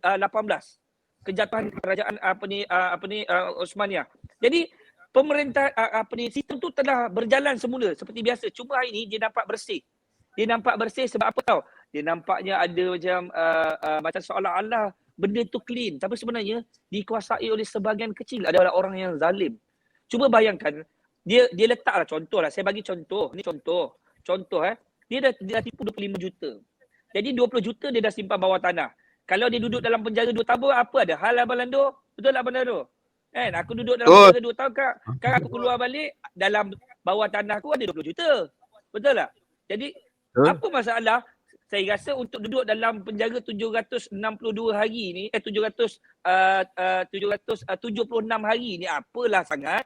Kan? Duduk dalam penjara tapi duduk keluar-keluar 20 juta. 20 juta boleh beli 10 Ferrari. Tak ada masalah. Jadi sebab itu, mereka ini telah dilindungi. Kita tak engkau punya kes ni dah jadi berat sangat ni. Kalau aku tak kenakan kau hukuman penjara, masalah. Aku bagi jugalah kau penjara tapi 2 tahun je kau bebas. Sedangkan kerja dia tu telah menipu orang ribuan manusia. Telah tipu orang ramai. Bukan sikit-sikit kau tipu puluh juta. Orang telah kehilangan kehidupan, orang bercerai-berai, orang telah nak bunuh diri macam-macam ni. Tapi hukuman penjara 2 tahun. Adakah Boy Reman. Tak. Zuhaz cakap pasal kau Boy Reman. Bukan kau Boy Reman. Dia cakap pasal orang lain. Boy Reman kau. Cakap pasal dia. Dia ingat cakap. Boy Reman kau. Boreman siapa? Bukan. Oh, okey. Bukan. Kecoh lah Abang Lando ni. Terus dapat call lah Abang dapat call. Saya nak bagi tahu sebenarnya saya tak sebut, saya tidak mengaitkan mana-mana orang, bukan Boy Reman ke Boy apa ke, saya tak. Ini saya cerita tentang modus operandi sekarang ni lebih teruk, lebih dahsyat. Ini memang tak ada perniagaan langsung. Memang sistem money program saja. Ni bukan cerita pasal saya Saya bercakap ni tentang realiti. Tawaran tentang kononnya pelaburan emas. Emas pun tak nampak. Pelaburan emas tak ada. Macam-macam. Jadi sebab itu saya lihat bila ada melibatkan puluhan juta orang ditipu, contohlah dia simpan duit bawah tanah 20 juta. Jadi dia kautim ni kepada orang-orang ni menyebabkan dia masih bebas di luar. Dan kadang-kadang kita terpaksa untuk membuat satu tindakan untuk menerjah. Sebenarnya saya nak bagi tahu adalah satu benda yang berat pada diri saya sebab selama saya berkhidmat waktu dulu di persatuan, sebelum saya dikenali, sebelum saya diviralkan, saya lebih mudah buat kerja. Dulu saya buat deal, tak pernah bawa kamera. Saya tak pernah bawa kamera, saya tak pernah buat tu. Tapi apa masalah bila saya pergi terjah tempat-tempat gores dan menang, ada berlaku pergaduhan, ada berlaku tumbuk menumbuk, mereka telah membuat laporan polis dan kita buat laporan polis tapi kita yang kena tangkap. Kita yang kena tangkap. Padahal yang kita pergi terjah ni adalah tempat gores dan menang. Sebulan collectionnya untuk 9 daerah 120 juta.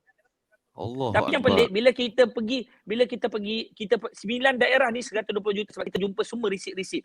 Jadi bila kita pergi terjah, berlakulah pergaduhan. Takkan dia orang tumbuk saya nak tadah hidung. Kan? Dan tentulah saya tepis juga walaupun saya tak pandai berlawan. Kan tepis menepis saya tertumbuk balik. Hidung dia pun terkena. Berlakulah pukul memukul. Kan? Bila berlaku pukul memukul antara dua kumpulan. Satu kumpulan kita daripada pasukan persemboyan, satu lagi daripada pasukan sana yang pelibatan dengan pelbagai bangsa dekat situ. Berlaku pergaduhan. Bila buat report, dia kata kita buat rompakan. Dia buat report kata kita merompak. Sedangkan dekat dalam tu apa pun tak ada. Kita datang sana bawa makcik-makcik, bawa asoi Cina pun kita bawa pergi kat tempat tu untuk minta balik ganti rugi yang telah dia tipu dan sebagainya. Dia cakap kita datang rompak duit. Dan dia buat laporan dia telah kehilangan duit ratusan ribu. Padahal kalau pergi tempat gores dan menang ni tak ada apa-apa pun. Hanya ada aircon dan meja-meja setiap bilik dan ada tempat sembahyang mereka. Tempat yang dipukau di situ. Jadi sebenarnya inilah satu benda yang saya rasa tak boleh saya buat kerja tanpa video lagi. Sebab apa? Saya kena ambil rakaman penuh dari awal hingga habis. Kalau pihak polis tangkap pasukan saya akan bagi je. Nah, saya buat kopi, saya bagi pada dia. Oh ya, saya merompak, ini video penuh daripada masuk sampailah habis. Jadi dia tak boleh cakap apa-apa. Jadi tidak ada. Dia tak boleh nak nafikan yang katakan kita merompak. Sebab ini yang berlaku sebab mereka ini ada sebagai kecil bersekongkol. Tuan, kadang-kadang kita tengok dekat dengan ibu pejabat daerah. Faham-fahamlah kan saya sebut kan. Ibu pejabat daerah dekat je lah. Takkan tak dengar bisik kat belakang. Takkan kita yang duduk dekat KL pun boleh dengar kalau kat Seremban ada hal. Ini kan belakang rumah. Contoh. Tapi saya tidak menyalahkan mana-mana pihak. Tapi ini berlaku. Sebenarnya bila saya buat kajian dengan pasukan-pasukan kita tak pandai. Tapi kita adalah license private investigation. Kita ada tim-tim yang buat kajian. Dia kata sebenarnya pemerintahan kita ni tak jauh beza dengan pemerintahan Rom. Tapi bezanya zalim ni tak terlihat. Tapi kezaliman tu sama je lebih kurang. Tidak sama je lebih kurang. Sebab apa? Orang yang menjawat jawatan yang mempunyai nama yang besar akan memimpin. Saya tidak mengatakan semua, sebahagian kecil. Jadi yang memimpin ni dia tidak mampu untuk menolak benda-benda yang ini adalah keputusan yang dibuat oleh pakar-pakar dalam gangster contohnya. Ini dibuat oleh pakar-pakar orang kaya. Cuba tuan bayangkan orang-orang kaya raya ni bilion-bilion, saya sebut bilion-bilion. Dia orang berniaga apa? Kalau yang betul berniaga betul tu okey lah. Tapi kilang arak contoh, minta maaf ya. Timah perjudian. Timah ke? Jadi pusat perjudian, rumah-rumah urut, tempat-tempat yang bukan-bukan kita tahu kan. Jadi tapi dia orang ni menjadi investor yang melabur kepada kumpulan-kumpulan tertentu dalam kepimpinan. Ini is real. Jadi bila macam ni, maksud macam ni tu dia jadi contohlah. Contohnya saya ni ada investor. Kalau dengan investor ni macam mana? Serba salah tak Abang Lando kita? Kalau investor minta tolong, tuan boleh tak kurang-kurangkan contohlah kalau investor kita lah. Tuan, kita pun serba salah. Tapi cuba bayangkan yang menjadi pelabur kepada kita ni orang-orang yang mempunyai yang terlibat dengan judi, yang terlibat dengan rumah-rumah urut, dengan pusat-pusat hiburan, yang dengan semua ni lah. Tak sebutlah. Ini yang paling kaya. Tak dia lebih kaya pada ni. Berniaga yang 100% untung. Adalah menega-menega macam ni lah. Dia orang yang menjadi Tan Sri. Dia orang yang menjadi datuk-datuk. Dia orang yang menjadi orang yang hierarki paling tinggi. Jadi, kalau dia buat satu call je, contohlah tuan, kalau yang call saya ni adalah James Bond lah, contohlah. Yusuf Azmi, hang jangan buat lebih-lebih esok hang hilang. Alamak. Kita pun cakap, baiklah tuan. Okeylah saya tak nak hilang. Contoh yang macam tu lah. Contohnya macam tu lah. Tapi alhamdulillah, bila sebut tentang keberanian tadi bila sebut pasal keberanian, sebenarnya saya tak ada keberanian. Saya tak ada apa-apa pun dalam hidup. Tapi kerana prihatin, kerana tanggungjawab. Walaupun kita ni bukan orang baik, tapi macam saya sebut lah, bila kita pernah merasa jual nasi lemak di jalan, bila orang beli makanan kita Allahu Akbar, terima kasih macam itulah. Jadi bila orang datang jumpa dengan kita ni, bila dia datang kita tak mampu tolak walaupun kita tak ada duit. Kadang-kadang kita salurkan kepada kawan-kawan, kita salurkan kepada orang yang mampu. Kadang-kadang kita, okey tak apalah, aku tak boleh bagi dia apa-apa, tapi dia duduk aku 1 jam dengan sedikit perkongsian, dengan sedikit nasihat, mungkin memberi satu kabar gembira pada dia. Sebab tu saya selalu cakap pada diri saya, sesiapa nak jumpa saya, walaupun sekecil-kecil manusia, walaupun macam mana pun saya kena jumpa. Sebab apa? Saya tak nak jadi orang yang menolak orang untuk berjumpa. Saya tak pernah jadikan diri saya protokol. Kadang-kadang saya sanggup pergi tempat orang pun. Kalau orang tu kata dia tak boleh datang, boleh tak? Saya sanggup pergi sampai ke Johor. Saya sanggup pergi sampai ke Melaka. Sebab kadang-kadang yang nak jumpa ni grup-grup nelayan, di Penang, apa semua. Saya pergi. Sebab apa? Saya takut nanti, kalau ada kos lah. Kalau kita ada peruntukan kan. Kita ada lebih-lebihan duit ni, mampu. Sebab kalau macam dulu, waktu saya di PPIM, setiap hari saya off station, pergi bertempat-tempat, belanja satu hari beribu-ribu kan. Bukan satu tempat nak pergi. Kalau kita pergi satu tempat, kita kena ambil homestay. Pergi satu tempat lagi, kena ambil homestay. Tapi kalau cukup keperluan, saya akan pergi ke tempat mana-mana yang orang panggil untuk buat perjumpaan. Tapi saya kata, kita jumpalah ramai-ramai sikit. Sebab apa? Saya cuba untuk tidak menolak. Jadi sebenarnya, kita balik kepada tajuk kita sebenarnya tanggungjawab. Bila ada tanggungjawab dalam diri kita, kita tidak, insya-Allah kita akan ada keberanian tu yang Allah datangkan. Kadang-kadang dia macam ni, kalau orang kata, Yusuf Azmi, you jangan main-main lah. Saya sampai masa saya mesti bagi you habis lah. Bila kita ambil panggilan yang begitu, kita pertama jangan nafikan benda ni. Saya pun tak boleh nafikan ada perasaan kegerunan, tetapi kita ada Allah. Walaupun sejahat-jahat manusia kita ada Allah, kita berpegang kepada tali Allah, kita akan duduk dengan Allah. Dan saya selalu tekatkan pada diri saya, walaupun saya duduk dalam dunia kejahatan ataupun maksiat, saya tak pernah tinggal solat hajat. Setiap kali saya solat fardu, saya akan masuk dalam qobliyah. Dalam qobliyah ni daripada subuh, zuhur, asar, maghrib, isyak akan tak pernah tinggal hajat. Bila dalam hajat tu saya akan minta dengan Allah, berikan saya satu hilang kegerunan dalam hidup saya. Berikan hilang ketakutan. Jadi saya dah jadi imun tau. Saya jadi imun dan saya pegang satu benda, kalau saya mati dalam sakit pun saya mati. Kalau saya mati atas katil waktu di hospital pun saya mati. Kalau saya mati ditembak pun saya mati. Kalau saya mati dipancung pun saya mati. Kalau saya mati apa saja keadaan pun saya mati. Bunyinya mati. Cuma saya minta kepada Allah walaupun saya bukan orang baik. Ya Allah, matikanlah aku dalam husnul khatimah. Sebab tu itu je saya minta dengan Allah.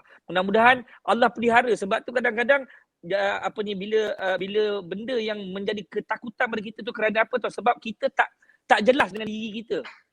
Kita tidak jelas dengan diri kita. Diri kita ni, adakah kadang-kadang kita macam saya sendiri, adakah aku buat benda yang halal ataupun yang haram? Tak tahu dalam hidup. Jadi minta kepada Allah untuk betulkan daripada haram pergi kepada yang halal. Jadi Allah akan pertimbang hidup kita. Dia macam inilah lebih kurang. Contoh saya nak habiskan sikit. Allah ni tengok, Yusuf Azmi ni dah lah banyak buat jahat, buat dosa. Tapi sebab dia selalu minta tolong aku. Aku kesian kat dia, tolonglah. Aku kesian kat dia, tolong. Jadi kita ni hidup, mintalah simpati dengan Allah. Minta simpati dengan Allah, jadi Allah akan mudahkan semua urusan. Kita ni masalahnya kita minta simpati dengan manusia. Dengan Allah tak minta. Minta simpati dengan Allah. Jadi itu insya-Allah. Minta Allah kesian pada kita. Masya-Allah.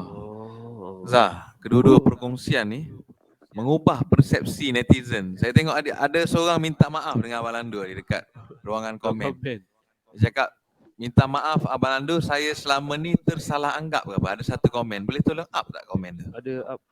Tadi saya nampak kat dia sebab ramai sangat orang komen, laju sangat pergi terbuah.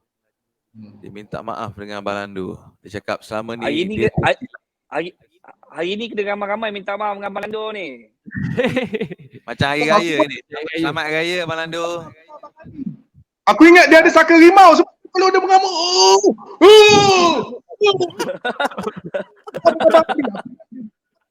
Kan? Dah maaf. Puasa. Tapi terus. Bagi orang takut. Padan muka dia. Okey Cip, soalan terakhir Betul. untuk soalan Cip terakhir. pada perkongsian pada petang ini, pada tengah hari ini. Tengah hari lagi lah kita sekarang. Saya nak tanya Cip lah. Tu maafkan saya Cip Lando ada keluar kat skrin Nampak. kita. Ramai nak berhari raya dengan Cip hari ni. Selamat Hari Raya. Selamat Hari Raya Selamat Hari Raya. Okey, soalan untuk Cip. Cip, kalau diberi kuasa dalam kerajaan ke, dalam pihak berkuasa, kalau Cip hari ni angkat sumpah, esok masuk pejabat, apa Cip akan buat benda pertama?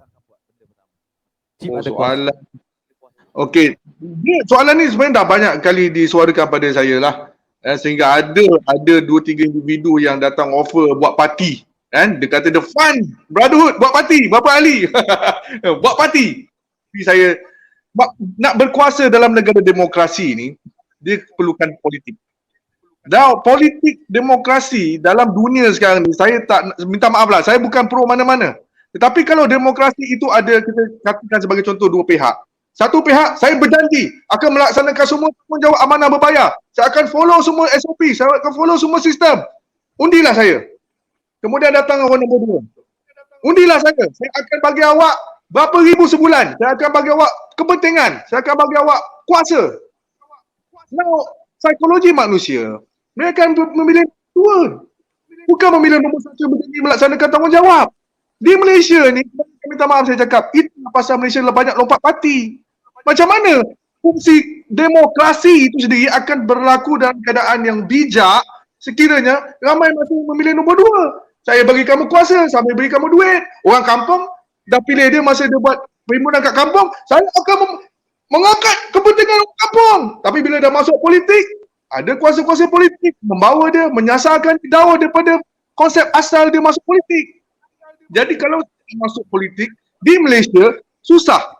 Hampir mustahil saya akan menyokong mana-mana parti politik di Malaysia ni. Minta maaf saya cakap. Undi itu rahsia.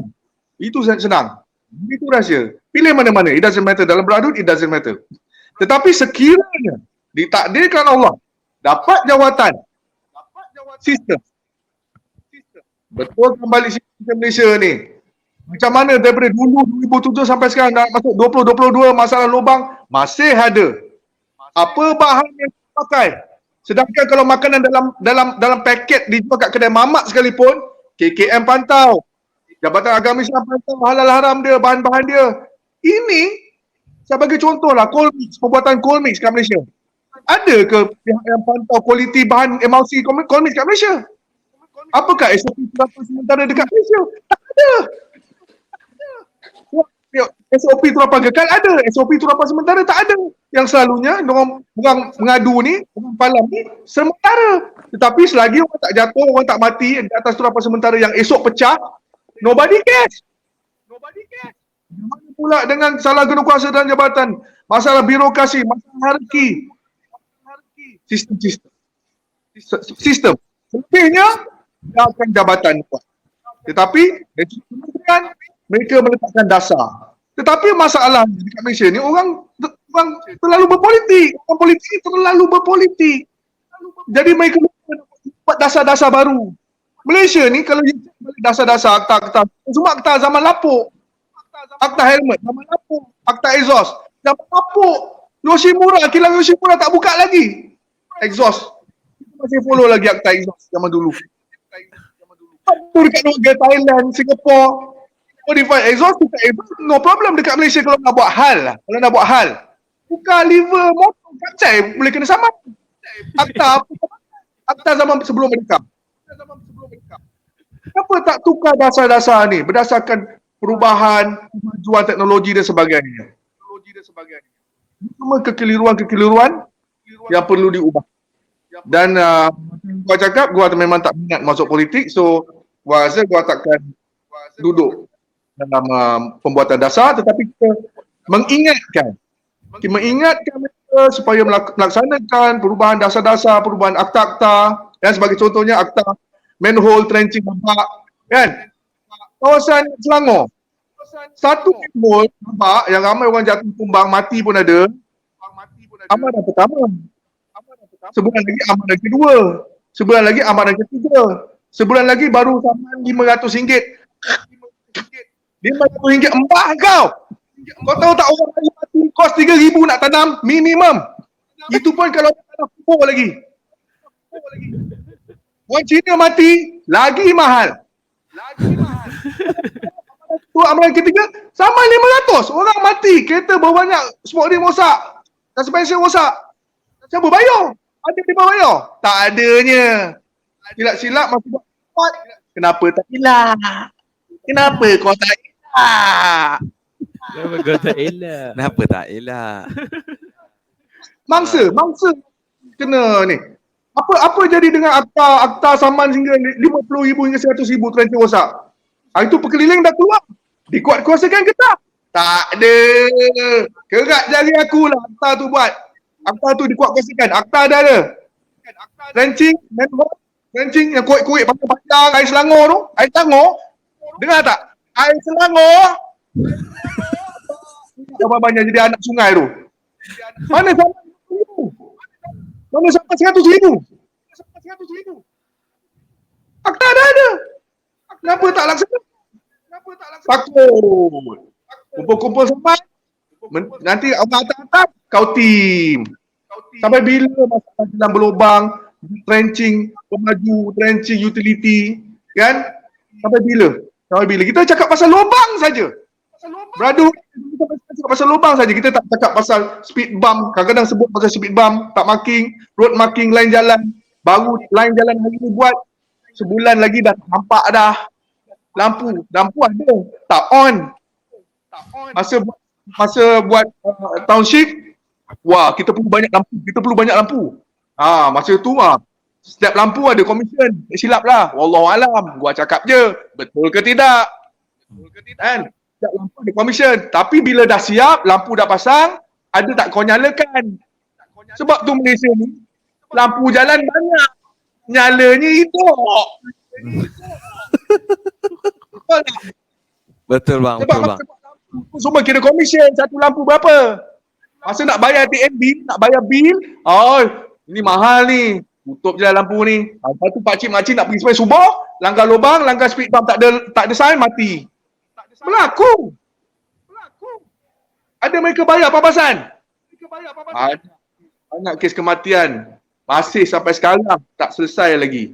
Betul lah brother Yusuf Azmi cakap tu. Berbagai perundangan. Kenapa sampai begini? Sebab Dadut ni juga kita ada satu NGO, Persatuan Mangsa Jalan Raya Malaysia. Saya founder lah. Persatuan Mangsa Kemalangan Jalan Raya Malaysia, Mangsa Kejam. Kami handle banyak kes kemalangan-kemalangan maut, kemalangan-kemalangan parah, kerugian harta benda. Alhamdulillah lah. Sekarang ni dah nampak lah juga diorang takut sikit dengan kita orang lah. Bayar cash pun ada, diorang bayar lah, diorang bayar ganti rugi lah. Tapi ramai lagi yang masih menuntut yang tidak dilayan dengan baik sebagai mangsa. Kan? Elah. Kenapa kau tak elah? Okey Cip. Kau tahu. Terima kasih Cip, terima kasih atas perkongsian daripada Cip. So kena betulkan sistem dulu Zah. Betul. Sistem kena dibetulkan, barulah yang bawah ni betul. Dan sistem lah orang yang menjalankan sistem. Kena amanah.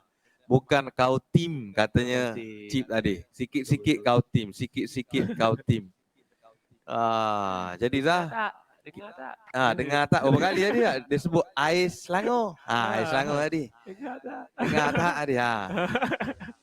Jadi Zah, kita ada berbaki lebih kurang 15 minit. Mungkin soalan terakhir untuk Kanda. Kalau ikutkan Fidaus, saya sebenarnya nak tanya soalan yang sama juga dekat Kanda Yusof. Tapi memandangkan masa dah time. Masa dah time. Jadi saya nak minta ataupun nak request lah dengan Kanda mungkin boleh bagi pesanan sikit kepada masyarakat. Mungkin kepada kami sendiri, kepada semua yang menonton hari ini. Betul tak? Betul. Sebab kita bawa Yusuf Azmi dan juga Lando Zawawi sebagai tokoh masyarakat untuk Maulidur Rasul tahun ni, untuk World Maulid Celebration. Orang tanya kan, kenapa tak bawa ustaz? Kenapa? Jadi terjawab. Sejam lebih kita berbicara ni terjawab. Kenapa figura bernama Yusuf Azmi dan Lando Zawawi kita bawakan khas hari ini. Bang, pesanan bang. Apa yang boleh kita, ialah sebab isu akan terus ada isu setiap hari. Kalau kita lihat di Malaysia ni akan setiap hari akan ada isu, setiap hari akan ada isu. Sebab apa? Sebab itu sebab generasi. Generasi. Sebab sistem kalau buat cantik macam mana pun, tapi kalau orang yang menjalankan amanah sistem ini, pertama dia perlu keberanian kena ada. Keberanian kena ada. Ni jadi perkara wajib. Kalau tak berani, contoh nak tangkap orang, kena ada keberanian untuk menangkap. Nak mengenakan hukuman pada orang, kena berani untuk menghukum seadil-adilnya. Nak buat apa-apa tindakan, semua kena ada keberanian. Jadi sebab itu saya lihat generasi lah. Saya tak tahu bagaimana sistem, saya rasa sistem pendidikan dekat Malaysia memang bagus. Tapi sistem pendidikan ibu bapa, Allahualam, saya tak tahu. Sebab kenapa ada orang macam Abang Lando, ada banyak juga kan. Abang Lando lebih terkenal dengan orang yang banyak berkhidmat untuk orang-orang, menyelamatkan orang di jalan raya. Itu satu perjuangan yang besar tau. Sebab menyelamatkan orang daripada terjatuh dalam lubang itu, menyelamatkan orang daripada accident di tempat jalan, itu satu benda yang besar. Cuba bayangkan kalau kita ada lebih ramai orang yang seperti Abang Lando, contohnya kan lebih baik. Kalau sebab itu kita tengok kenapa hari ini hanya beberapa figura orang yang hebat yang macam ni, ada beberapa orang saja. Kenapa tak ramai? Sebab saya nampak orang lebih suka menonton dan menyaksikan. Dan sebab itu kalau kita tengok hari ni masyarakat, minta maaf saya kata, saya bercakap ini khusus pada diri saya, nasihat pada diri saya. Kita ni setiap pagi nak tengok apa berita buruk yang kita boleh dapat pada hari ni. Betul tak? Kalau Betul, orang jatuh motor, accident, berita buruk tak? Berita buruk. Berita tak baik. Sebab apa? Dia lain kalau minyak motor habis tengah jalan. Sebab waktu tu kurangnya duit. Tapi kalau orang jatuh motor disebabkan ada orang yang sepatutkan menjalankan tanggungjawab amanah untuk menyelesaikan masalah jalan itu tidak menjalankan amanah. Sebab saya nak sebut, mungkin orang akan cakap, kan, sebahagian kecil orang dalam pejabat awam cakap, Yusuf Hazmi ni pandai cakap je lah. Dia ingat senang ke buat ni. Sebab tu saya nak beritahu, kita kena jadi orang yang jangan pergi pejabat, masuk pejabat, punch in, punch out. Kalau kita fikir tu, tengok YouTube, pergi pejabat sambil buat kerja, tengok YouTube, tengok IG, lepas tu post dekat story gini. Lepas tu balik kerja. Kita hanya ikut buku, maka kita akan nampak buruk lah apa yang Yusuf Hazmi cakap hari ni, Abang Lando cakap. Tapi kita bercakap ni soal integriti. Hidup kita sebagai orang yang menjawab jawatan, walaupun sekecil-kecil jawatan. Sebab itu saya nak beritahu, generasi ni, ibu bapa ni, sistem pendidikan ni dah baik.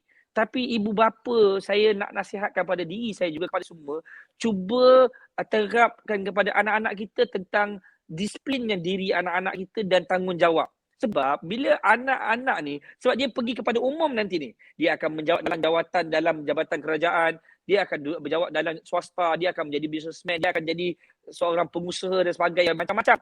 Jadi dia orang ni datang daripada mana? Society, datang daripada generasi yang sebelum ni. Contohnya anak-anak saya nanti, saya kalau dah tua, anak saya punya generasi lah. Kan? Jadi sekarang ni, orang-orang lain pun begitu juga. Generasi ini yang akan mentadbir sekarang ni. Jangan, sebab tu saya nampak, saya ingin sampaikan, jangan kita nampak orang yang duduk dengan pejabat awam ni, orang yang jauh dengan kita. Pihak berwajib ni jauh dengan kita, sebenarnya dia sama macam kita.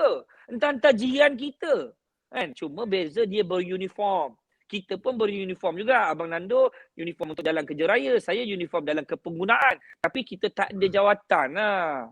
Kita ni pangkat cak ayam je lah. Tapi pangkat cak ayam pun nak buat kerja. Tapi bagaimana dengan orang yang ada pangkat yang datang silang panggung setiap hari, datang pakai tie. Lepas tu setiap pagi kopi dah tersedia kat pejabat. Kat rumah dapat kopi, kat pejabat dapat kopi. Kat rumah dapat, kat pejabat pun dapat. Jadi dapat keperluan. Dapat semua benda.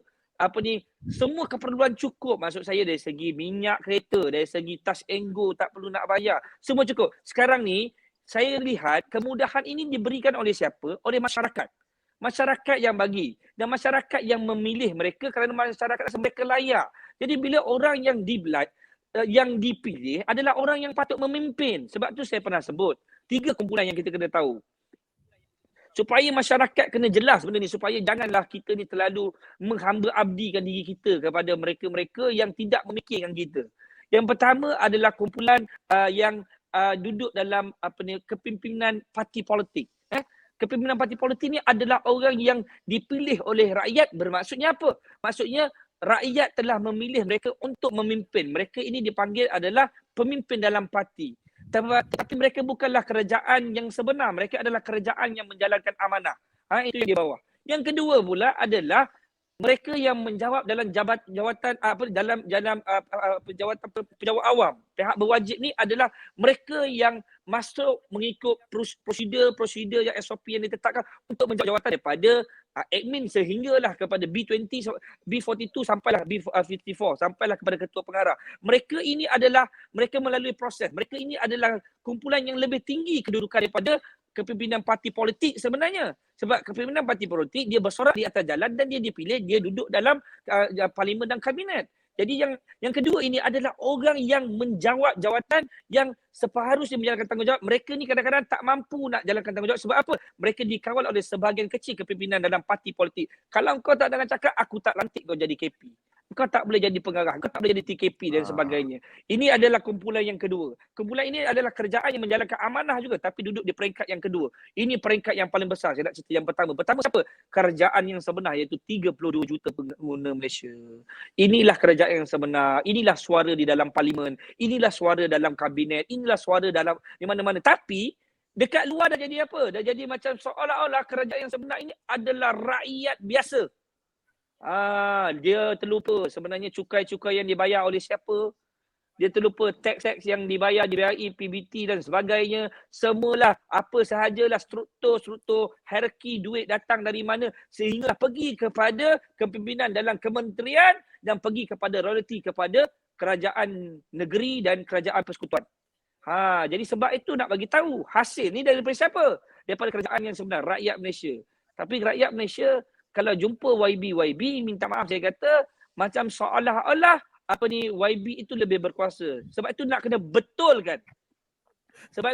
betulkan. Tak, saya di sini tidaklah nak suruh saya tidaklah nak suruh orang buat perkara yang seperti mana kita buat. Tidak. Saya nak kita kena sedar. Sebab apa? Kita tak perlu nak jadi orang yang terlalu menunduk. Kerana apa? Tanpa setiap satu orang daripada masyarakat di negara kita adalah kerajaan yang sebenar yang memimpin dunia ini sebenarnya, negara ini sebenarnya. Tapi kita dah jadi macam seolah-olah dah lupa diri kita siapa. Jadi sebab itu mereka menawarkan, macam Abang Landu sebut tadi, mereka menawarkan satu imbuhan, kita mudah terpedaya. Kita mudah rasa, inilah orang yang hebat kita kena ikut ni. Ini yang orang yang, akan kalau dia jadi pemimpin, kalau dia jadi YB kawasan kita, kalau dia jadi menteri, dia akan bagi.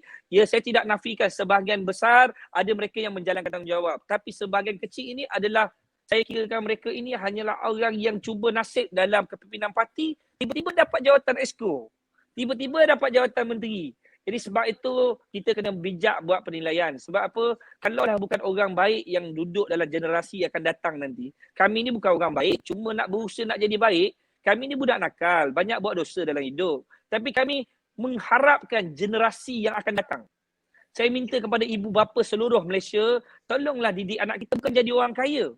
Tak payah cakap dengan anak kita, tolong jangan downgrade anak kita, tolong jangan merendah-rendahkan anak kita. Kalau anak kita ada 5 orang, seorang pandai, kau tengok macam Abang Ngah ni, kau tengok macam Kak Long ni pandai, kau ni nak jadi apa? Jangan. Kita tak nak anak-anak kita jadi begitu. Kita nak anak-anak kita jadi orang yang berkualiti. Walaupun tak pandai, tapi tahu tentang adab, tahu tentang tanggungjawab, tahu tentang prinsip hidup. Jadi kalau dia duduk dalam apa-apa jawatan pun di generasi yang akan datang, percayalah, dia akan mendengar setiap keluhan-keluhan, rintihan orang yang meminta pertolongan. Sebab saya lihat hari ni, orang dah tak peduli lah bila orang minta tolong. Sampai kadang-kadang saya ni marah sangat yang saya kata, ini dah terang-terang ni dera orang ni. Dah terang-terang ni dera ni. Nampak kesan air panas, pukul. Kenapa tak boleh dakwa? Kenapa tak boleh tangkap? Kenapa? Disebabkan ada saya mendapat maklumat daripada risikan kita, rupanya ada orang kena mengena dengan parti politik. Sebabkan dia antara orang besar. Jadi ni masalah ni macam mana? Jadi sebab tu saya cakap sistem yang ada dalam pemerintahan Rom. Saya tak tahu sama ada dekat dalam ni semua tahu tentang, saya baca buku tentang Rom ni dan tentang siri-siri tentang Rom ni. Rom ni adalah orang yang menganggap diri mereka adalah dewa dewi lah. Dia orang ni anggap dia orang ni siapa tak dengar cakap dia pancung sebat lah. Kira dia orang ni kiranya kerajaan yang zalim lah. Tapi kita tak zalim macam tu. Tapi sebenarnya kita buat secara halus. Kita buat secara halus, tak nampak tapi lebih sakit. Lebih bagus kau sebat je. Lebih bagus kau pukul je. Bagus kau bagi penampar je. Sebab apa? Engkau membiarkan orang hidup dalam keadaan menderita. Sebab tuan-tuan kena tahu, orang ni kalau dia nak minta sesuatu, kalau boleh hari ni dia nak dapat. Kalau orang telefon kita, bang, saya perlu sangat RM50 ni nak beli susu. Boleh tunggu besok ke? Boleh tunggu lusa ke? Kalau kita ada, bagilah RM10 ke RM20 ke kalau kita ada. Kenapa nak tunggu lusa? Jadi sebab itu saya di hari ini, tolonglah ibu bapa yang ada. Sebab kita tak payah nak agak. Kerajaan yang sebenar ni hanya nama. Kerajaan yang menjalankan amanah ni hanya nama. Kementerian ni hanya nama. Sistem itu nama, tapi yang manusia yang duduk dalam tu, kalau dia tak nak tekan enter, dia tak nak tekan cancel, tak jadi. Macam Abang Nando cakap, sistem ada pun kalau manusia tu kata, lantak pilang kau nak mampus ke, kau nak hidup lantak engkau lah. Macam mana? Orang yang boleh buat keputusan, walaupun kita ada sistem hebat macam mana pun, dia mesti kena ada tanda tangan yang dipersetujui. Maksudnya approval. Kalau kita kata kita pakai sistem bank, ada checker dengan maker. Kalau orang checker tak bagi approval, orang maker melopong lah tengok sampai mati. Tak boleh bayar ikan, sayur, ayam semua. Tengok saja. Saya nak bagi tahu inilah sebenarnya telah terjadi di negara kita. Tolong jangan jadikan negara kita adalah orang melihat ada gap antara jabatan dalam penjawat awam, dalam pemimpin parti dan juga kerajaan yang sebenar. Tolong betulkan benda ni. Kerajaan yang sebenar adalah rakyat Malaysia. Kerajaan yang sebenar itu adalah rakyat Malaysia. Kerajaan yang sebenar itu adalah rakyat Malaysia. Yang kedua barulah kerajaan yang menjalankan amanah, yang memimpin dalam penjawat awam. Yang ketiga baru kepimpinan parti. Jadi sekarang ni kepimpinan dalam parti ni yang duduk dalam jawatan ni dah syok sendiri. Dia rasa macam aku YB, kau sila hormat pada aku. Engkau berilah penghormatan pada aku. Saya tidak nafikan hidup dalam soal menghormati ni betul. Tapi jangan sampai tok imam masjid engkau buatkan macam tak ada value. Engkau buat macam orang ustaz-ustaz ni untuk tolong tukang baca doa bagi engkau. Engkau buat macam mufti-mufti ni tak ada nilai bagi diri engkau. Ini adalah satu benda penghinaan yang besar kepada kita punya umat Islam di negara kita. Islam tidak terdidik dengan benda ini. Sebab itu generasi yang akan datang ini, saya mahukan ibu bapa tolong. Jangan nak anak jadi hebat dalam hidup. Jadikan anak orang yang ada prinsip. Haram, tetap haram. Benda tak boleh ambil, jangan ambil. Rasuah, jangan ambil. Jangan ambil benda yang tak betul. Cuba ke arah itu, barulah kita boleh buat. Tapi kita tidak nafikan. Kita duduk dalam dunia maksiat. Saya juga duduk dalam dunia maksiat. Tapi nak cerita, jangan ambil hak orang. Jangan ambil hak orang. Tolong kembalikan hak orang. Jangan ambil orang punya.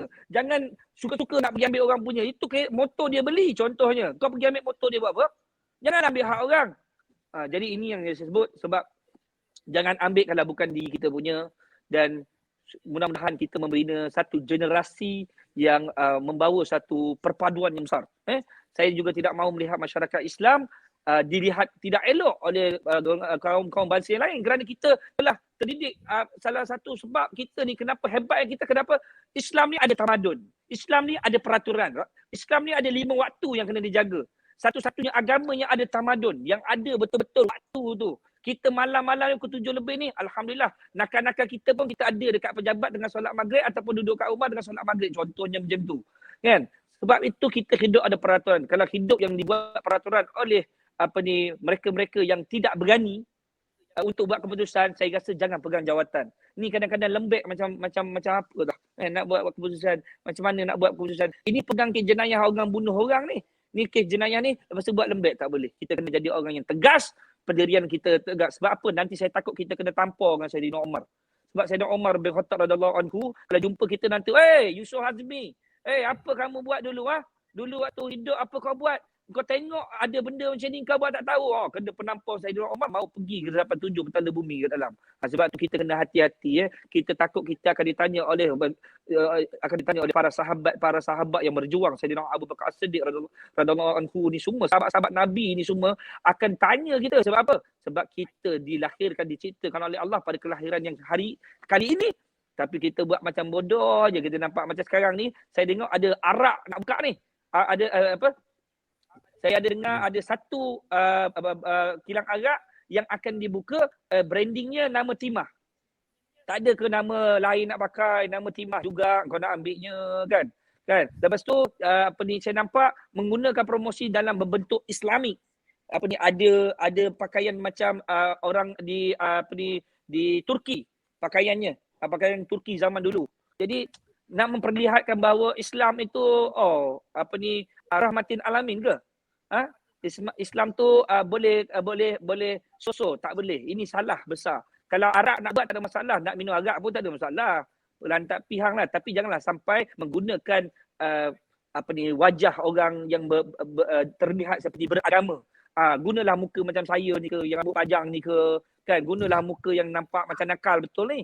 Kan? Ni nak pergi guna nampak dengan ada berbentuk pegang tongkat seolah-olah orang zaman dulu minum arak, orang Islam dulu minum arak. Tolong hentikan benda ni. Mana pemimpin-pemimpin dalam parti yang ada yang mengaku diri Islam, yang mengaku sebagai pemimpin, tak buat macam ni. Walaupun kita ni orang jahat, banyak dosa, tapi tak bodoh kita sampai nak letak muka-muka ikon-ikon orang Islamik untuk letak dalam botol arak. Kalau hang tak buat apa-apa, takut bukan Sayyidina Umar tampar muka kau kena sebab pakai cemeti, biar mampus terus macam mana.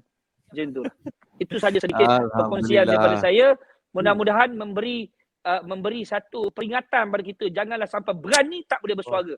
Mereka mungkin kaya dengan dolar, mereka mungkin kaya dengan kepala agong, tapi kita ada prinsip, biar mati bermaruah daripada mati di kursi roda tak buat apa-apa, hanya tunggu orang datang ziarah. Masya Allah. Ini dikatakan bicara daripada hati. Betul. Mana Seronok ni. ini yang kita terpegun dengar pesanan kepada penonton-penonton. Ambil pesanan Kanda ni, betul-betul bina keluarga kita, anak-anak kita macam Kanda pesan sebentar tadi. Didik mereka betul-betul. Dan kepada sang penguasa di luar sana, dengarlah keluhan daripada kedua-dua tokoh masyarakat ini. Mereka hari-hari bersuara. Hari-hari ketuk pintu kebenaran, orang kata. Tolonglah orang-orang di bawah ni, tolong orang-orang di bawah ni, insya-Allah. Zah. Ada siapa komen ni? Dia kata sahabat ni selalu fikir kalau Rasulullah tanya tak pernah fikir pada sahabat yang lain yang katanya. Masya-Allah dia cakap. Alhamdulillah. Tapi Zah, kedua-dua orang ni mempunyai sifat Rasulullah. Suka bantu orang. Suka memudahkan kerja orang. Betul. Tadi macam saya ambil macam conclusion lah. Saya ambil poin-poin, saya letak 3 poin daripada Malando dengan Kanda. Satu, inspirasi. Inspirasi sendiri tu maknanya apa yang abang dan Kanda lalui masa dulu, dan apa yang boleh contoh dengan inspirasi yang dia cuba tunjulkan pada masyarakat. 2, amanah sendiri. Banyak tadi. Kanda dengan abang Lando banyak cerita pasal amanah. Dan yang ketiga, tanggungjawab tu sendiri. Tanggungjawab. Saya rasa masa kita bersembang atau mengopi sama 2 jam ni, tanggungjawab. Memang abang Kanda yang cerita pasal tanggungjawab je. So saya rasa mungkin ada benda tu mungkin akan baiklah negara kita. Sistem mungkin akan berubah. Betul. Amanah, tanggungjawab, inspirasi. Saya rasa mungkin benda tu akan mengubah sistem negara kita, insya-Allah. InsyaAllah. Terima kasih Abang Lando. Terima kasih Kanda. Kerana sudi berkongsi hati ke hati. Heart to heart. Saya tak expect kita akan berbicara se-detail ni, seseronok ini. Seseronok ini, sehat ini. Heart to heart ini di Betul, hari betul. Maulid yang cukup mulia ini. Kedua-dua tokoh masyarakat. Bang, jangan putus asa. Teruskan buat kerja baik. Jangan hirau kata orang. Hanya kita fikir apa Allah, kita nak jawab depan Allah esok hari, Allah dan juga Rasulullah. Terima kasih bang. Terima kasih Saya banyak. mewakili TV Sufi mengucapkan jutaan terima kasih kepada Chip dan juga Kanda kerana sudi meluangkan masa di pentas World Maulid Celebration 2021 bang. Bang, Assalamualaikum Terima kasih banyak warahmatullahi wabarakatuh. All the best semua. All the best. Assalamualaikum. Terima kasih semua Abang Lando, host-host kita. Ada Tizu Azmi. Terima kasih semua moderator, host. Nanti kita jumpa lagi insya-Allah. InsyaAllah. InsyaAllah. Alhamdulillah Hadira. Panjang kita bicara. Sepatutnya sejam tapi kita lajak sebab kita nak dengar daripada tokoh masyarakat sendiri yang hari-hari jumpa orang. Betul. Hari-hari jumpa orang, hari-hari jumpa masalah. Jadi hari ni kita jumpa dia orang kita dapat bicara hati ke hati, nak tahu apa masalah. Betul. InsyaAllah, bawalah cinta, bawalah salaman, bawalah kasih sayang dalam masyarakat, bawalah watak sifat Rasulullah untuk membina negara bangsa ini kembali. Zah, kita ada VT selepas ini. Betul. Sebentar saja lagi kita akan ada VT dan kita akan terus persembahan ke ataupun kita akan Daripada bagi Yusef. laluan. Betul. Okey, betul. Okey, Daripada baik. producer cakap, Yusef pun dah bersedia, ada persembahan, ada orang tanya tadi. Baik, Betul. selepas VT